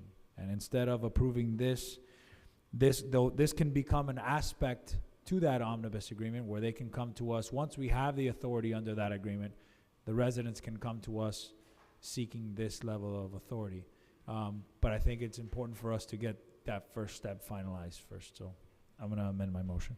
Well, I mean, is it an amendment though, or why don't we just defer it? Defer the item? Well, because, I mean, again, in the short term, what does the amendment accomplish exactly? Pushing the original omnibus agreement, which is stuck. Well, I mean, but it basically does the same thing as deferral is all I'm saying. You know, so maybe, it'd be better to defer for when the mayor returns, and then when the time is better, than to bring it back. That's fine. But I think you guys I was going to make a suggestion that something that we can offer is to come back and kind of push the item between now and the next meeting, and then come back as to where we feel that the county is with that omnibus agreement. All right, so I'll pull the motion. Can I? And I'll move to defer it to the Wait, to an Councilman indefinite Fernandez had period. Before you defer, can I just put something on the record? Yes, of course. Yeah, I want to emphasize the point about the responsibility of maintenance of that equipment. I want to avoid something like what we heard earlier today, which is resident bought transponder became obsolete, and now the responsibility of replacing said the financial responsibility of replacing said transponder becomes a debatable issue, right? So if the residents are going to fund it, then they need to understand what the maintenance implications are. If we're willing to absorb what the maintenance implications are, that's fine. But I think that needs to be set up before, you know, they can ever enter into such agreement. Councilman Dieguez, your motion. I'll go ahead and move to defer. Okay. We have a second on deferral? I'll second the deferral. Okay. All those in favor? Aye. Aye. Aye. All right. Item 14E is deferred. 14F, Councilman Dieguez. Thank you, Mr. Vice Mayor. Speaking, when I was first onboarded in 2018, in 2018, I met with our building official at the time, Mr. Palacios, as well as our building department director, Ms. Rodriguez, and I spoke to them about our code needs, and having also spoken to other residents, I feel that a lot of oversight occurs primarily in the weekends where we only have one officer for the entire town. They have always been asking me, you know, can we consider adding more code officers? Obviously, we've had a very interesting last 4 years between a deficit, protest, a pandemic. A lot of things have taken up a lot of priority. So it certainly has been challenging. But I do think that this is something we absolutely need to tackle to make sure that, as residents pointed out at the last special call meeting, that we are, again, maintaining the Miami Lakes standard of excellence without being punitive. All right, this is by adding an additional code officer as part of the next budget and in the next coming years, we are able to have better coverage of the town as opposed to having one individual that would handle all that. And I really do believe that's something that is essential, again, just to make sure that we are helping owners become aware of what is required of them. Because too often I think we hear, well, I didn't know that you couldn't do this. I didn't know you couldn't do that. And what happens is, you know, they undertake some action. Nobody ever informs them of it until, until it's too late. You know, here again, we're trying to just bring people into compliance. So I think having an additional officer on the weekends would help accomplish that, and that is why I moved that we go ahead and direct the manager in accordance with what's in the memorandum. I'll second that. Any discussions on the motion? Seeing none, all those in favor? Aye. Aye. Motion passes. 14G. Mr. Attorney. On this particular item, the Mr. Vice Mayor and Council, the mayor asked if you could defer it. I'll make a motion to defer 14G. Second by Councilman Fernandez. Any discussion? All those in favor? Aye. Aye. Aye. 14G. Aye. 14G is deferred. 14H, Councilman Dieguez. Thank you. First, I move to waive Section 6.9 of the Special Rules of Order. Second. Second. All those in favor? Aye. Aye. Councilman Dieguez. Thank you, Mr. Vice Mayor. Again, as usual, everything is laid out in the memorandum as to what I seek to do. I want to know what's going on with the Miami Lakes Connect app to make sure it's being efficient and in terms of how we resolve resident issues. I've heard a bit of feedback lately that they've had some concerns as to whether or not the town is properly responding to the complaints that they bring to us on the app. So just to make sure we're getting our money's worth and the value out of it, that's why I want to adopt and direct the town manager to act in accordance with what's in the memorandum. That is my motion. Second. We have a motion and a second. Any discussion? Mr. Manager, is there anything you want to add on this item?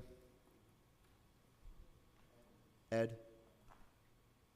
On the Miami Lakes Connect, was there anything you wanted to add on this item? No, our staff took a look at it when the item came through on the agenda, and I believe that it should be a non-issue. The IT and Claricel have already kind of looked at it. It will be real easy to implement if this passes. Okay, perfect. So any further discussion? Seeing none, all those in favor? Aye. Aye. Aye. Item 14H passes. On to 15A. Are we going to be deferring the mayor's reports, Mr. Attorney?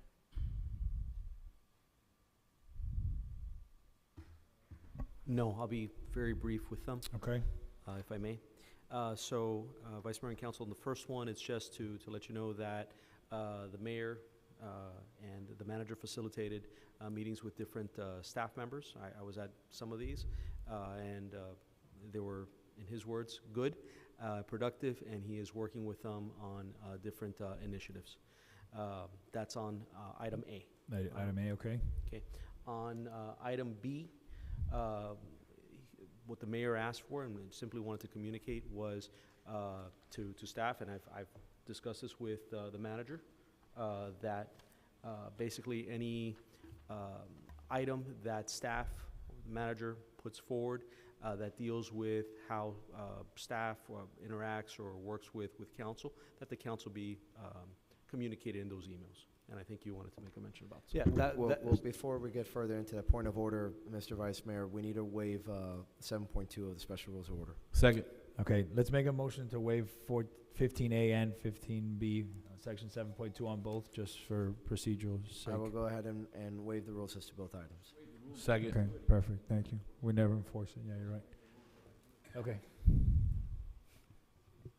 Yeah, any SOP that I have recently put out that deals with staff's interaction with the council, I messed up. My intent was to BCC the council so you're aware of my direction to the, so it wasn't a surprise whenever you had to deal with it. So that was on me, and now that's normally my MO, is to keep you abreast of things that especially dealing with interactions with the council. Got it, okay, thank you. And so you all know my services are available to any of you should you be absent in the future to communicate the same. Thank you, I appreciate that. Item 16A, the monthly police report. The major.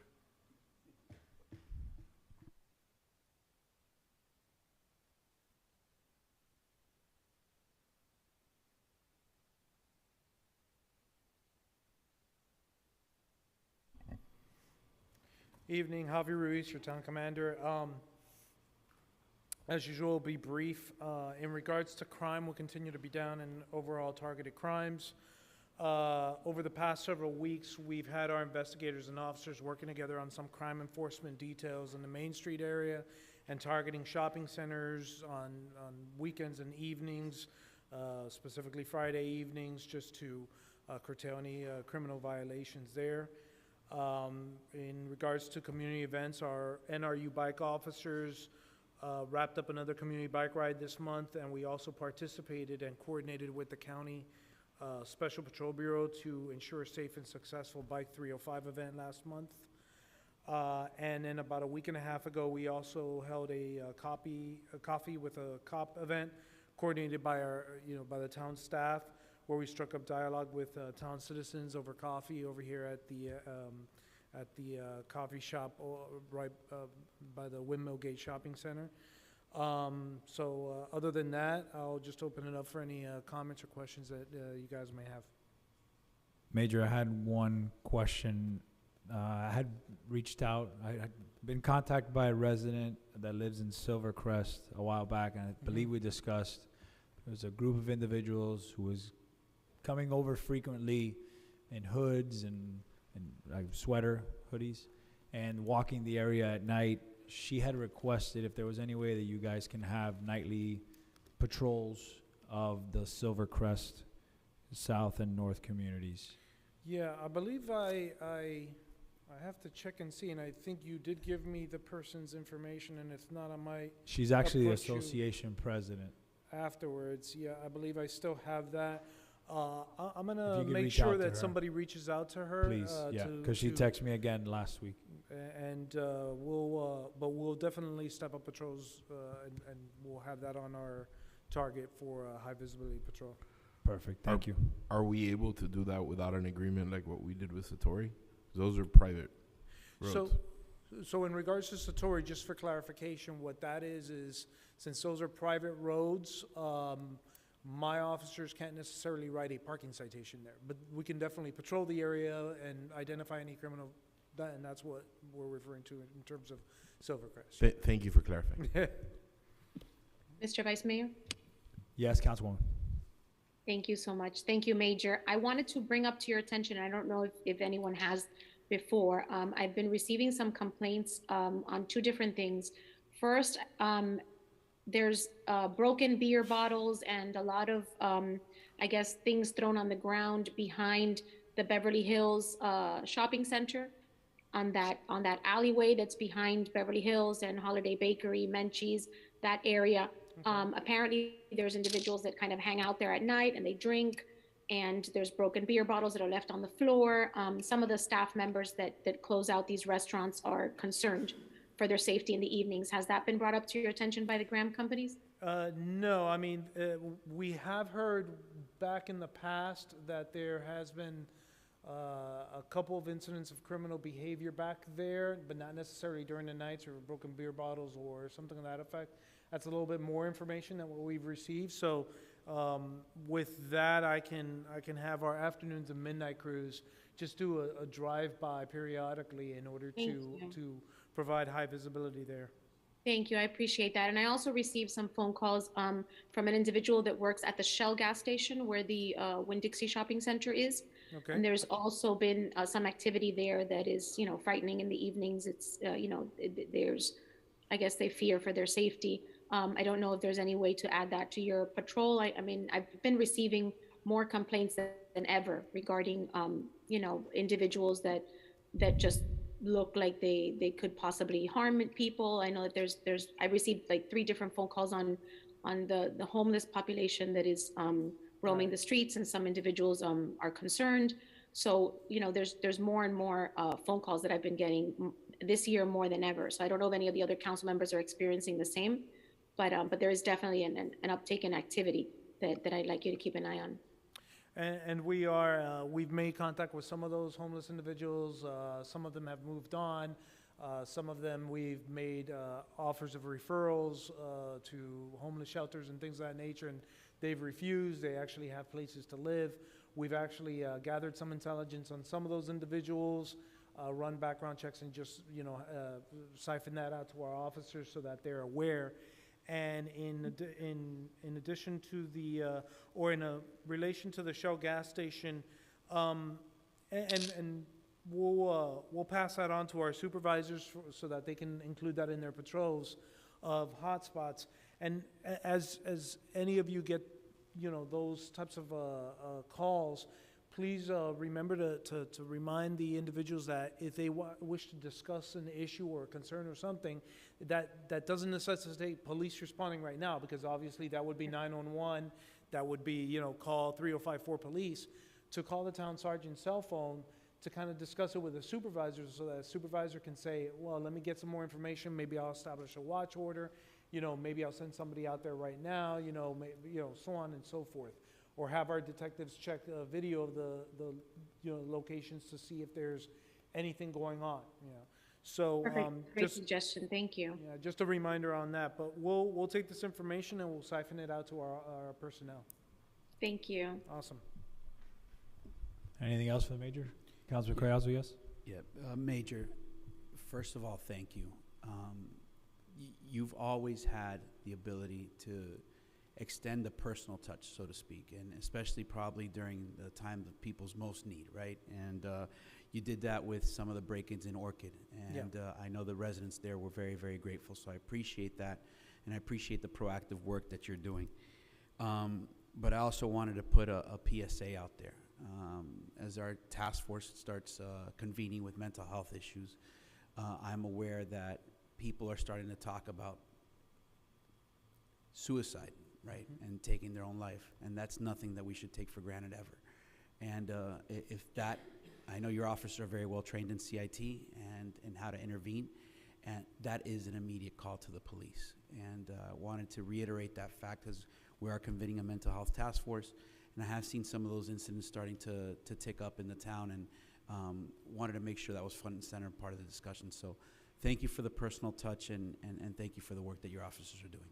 Thank you, I appreciate it. And mental health, we always like to, in addition, stress the need for mental health amongst our police officers. And a couple months ago, we actually had our psychological services. They actually came and visited and talked to our officers, just, general, hey, face-to-face, hey, just letting you know what services are available. So that's another issue. It's important to us, and it's important to our own families. So we not only stress it out with people out there, but with amongst ourselves as well. Excellent. Thank you, Major. Thank you. Moving on to the monthly infrastructure report, Mr. Acosta.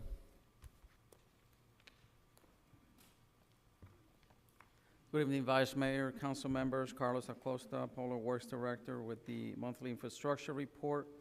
Just going to go down the list and highlight a few projects, but if you have any questions on one particular, be happy to answer. Fairway Drive and Montrose Mid-Block Crossing. The Montrose is completed. On the Fairway Drive, we have to install the in-ground lighting, which is scheduled this month, and then we'll be wrapping that project very soon. I've been through the Montrose one, and it's working pretty good. It does stop the cars, so that's good. The Northwest 146th Street and Green 2.0, the county finally approved the methodology, and we're wrapping up the traffic study. On that project, we're looking at having at some point a workshop. That project in particular, 146, we're going to be presenting different typical sections, but we are going to be looking at repurposing one of the lanes in order to add some of the other features that we want. Right now, it's pretty much like a 5-lane roadway on that. So, but we'll be scheduling that in the near future. On the stormwater bond project, you approved tonight the construction contract award for the 159th Terrace Drainage Improvement Project. That's 159th is the one right north adjacent to the Bob Graham School. You approved that contract, so we're working with the contractor and issue the notice to proceed on that as soon as possible. That is the first bond project to go into construction, and next month, if everything goes well, you should be looking at the Northwest 166th Street project also coming to the council for construction award. Carlos, before you leave that, I just want to emphasize what happened here tonight, right? When this whole bond program was approved, and there was a big push from this council. It said, hey, hurry up, don't drag, let's get it going. Our commitment from the staff was, by the spring, we're going to be ready to start awarding construction contracts, and here we are in the middle of spring, and the team that Carlos leads, the entire Public Works team, not me, Carlos and his team made this happen. They have a great team downstairs. They worked with the designers. They get it going. No delay, and they were able to bring this to fruition, and what you approved tonight was a monumental thing. It's going to be dramatic for the town as these stormwater projects come online, and hopefully within what, Carlos? When would the first shovel be in the ground? Within 30 days? Within 30 days, Yeah. That's what we estimate. Yeah. Congratulations to you and your team. Thank you, Mr. Manager. On page 2. Yeah, someone had a question? Okay. if I can interrupt, I think it's very telling to the Vice Mayor's former point. When I was first elected on the council, my first week after being elected was Tropical Storm Eta, and one of the worst pieces of flooding that we saw was 159th, where you had catfish from the canal swimming down the middle of the street. And I remember, getting off and putting my rain boot down, and it almost got to the top of the rain boot, and I still hadn't hit the bottom of the road, and I had to get back in the SUV. And so that was 18 months ago. And in 18 months, we came from that issue to shovels in the ground. Meanwhile, the county's 4 years into an omnibus agreement. And speed limit signs for something that's already been approved. To let us do what we should have the right to do anyway, to exercise common sense and do what's best for our citizens. So that should be an example to the county as, how you should get things done, and not the pace at which they conduct themselves. Thank you. So on page 2, from somewhere in the middle, 153rd Terrace, drainage improvement all the way to Canal Bank, you got about 5 projects there. They're currently with Durham for permits.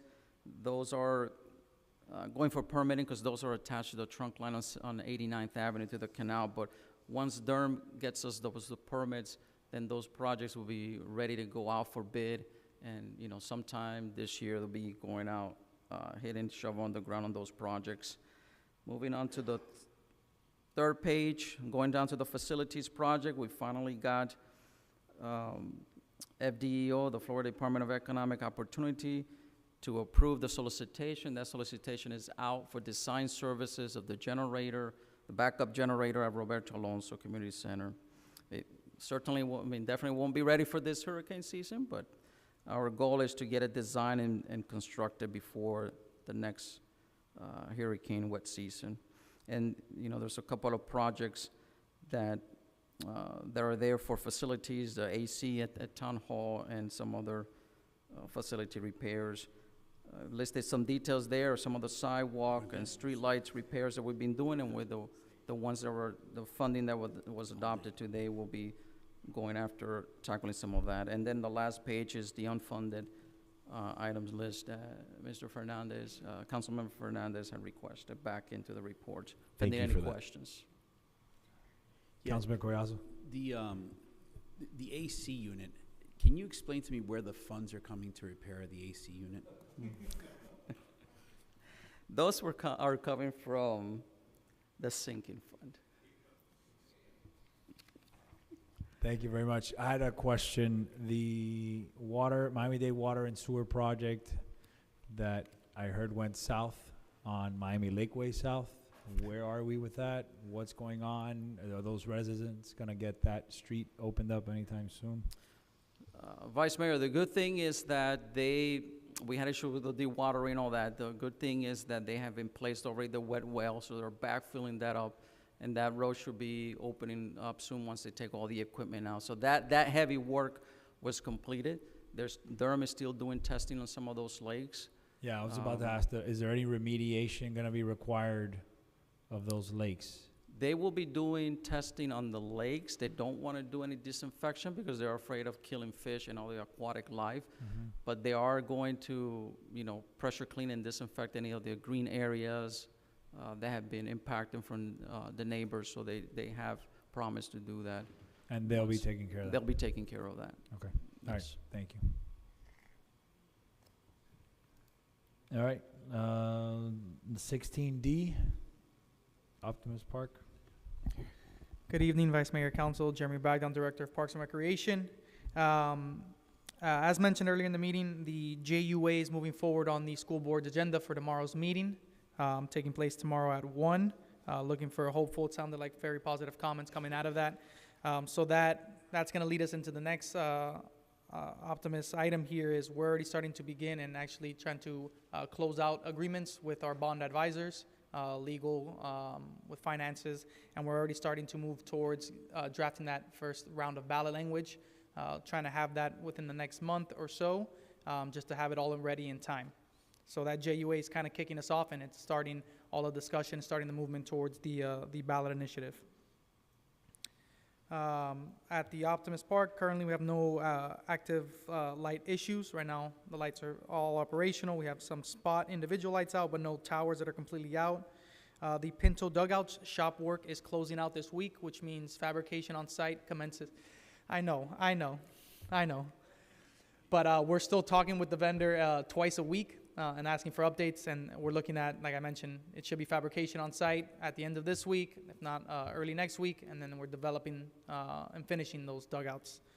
This week would have been really good because I know there's a lot of time off now because there's some scheduling that because of the with the field being private off, school. yeah.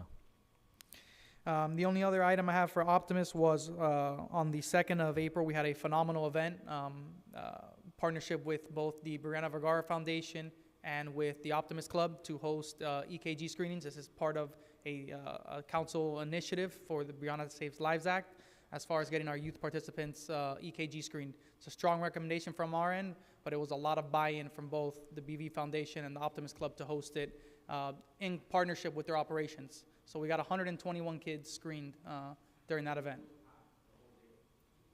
Yeah, so it was a phenomenal event, and we're actually looking to partner with them and to continue having this once maybe at Royal Oaks, so we can also get all the flag football players that are going to be there Saturdays anyways, and we'll try to keep this going on. Love it. Thank you. Any other questions of Jeremy? Jeremy, great job on the T-ball fields. I know you guys are remediating some of those fields. I know there's a grant application going on. And I've already verbalized some opportunities that I think that we have while you're doing that lighting project, because they are starting to be utilized at night now. And some of the parents are actually have preferences for night games. So anything that you can do to kind of leverage the additional lighting, I know you're going to ask the vendor, right, if we can get a bargain basement deal, but I would appreciate anything else that we can do for the T-ball lighting out there. Duly noted. All right. Anything else? Seeing no further business, this meeting is adjourned. No, he did his attorney report already. It's done. Hold on a second. No, we're well under. The over-under was 10:30. You have outdone yourself, actually, by 45 minutes. So I'm going to take, yes. Special thank yous to the Vice Mayor. There is a point of personal privilege that I wanted to mention. Yes. During the financial report, Ismael Diaz got a perfect score. It's about as close as you can get to an A1A, right? That's and I wanted to recognize it because we said it. Congratulations to you and your team, but Ismael, an outstanding job to get perfect scores every single time. I think you're setting the bar very, very high for your profession. But I wanted to recognize that and thank you so much for representing the town well. And since we're recognizing staff, our deputy town clerk did a fantastic job at her first Yes, she did. first soiree as clerk. So thank you very much. This meeting's adjourned. Good evening.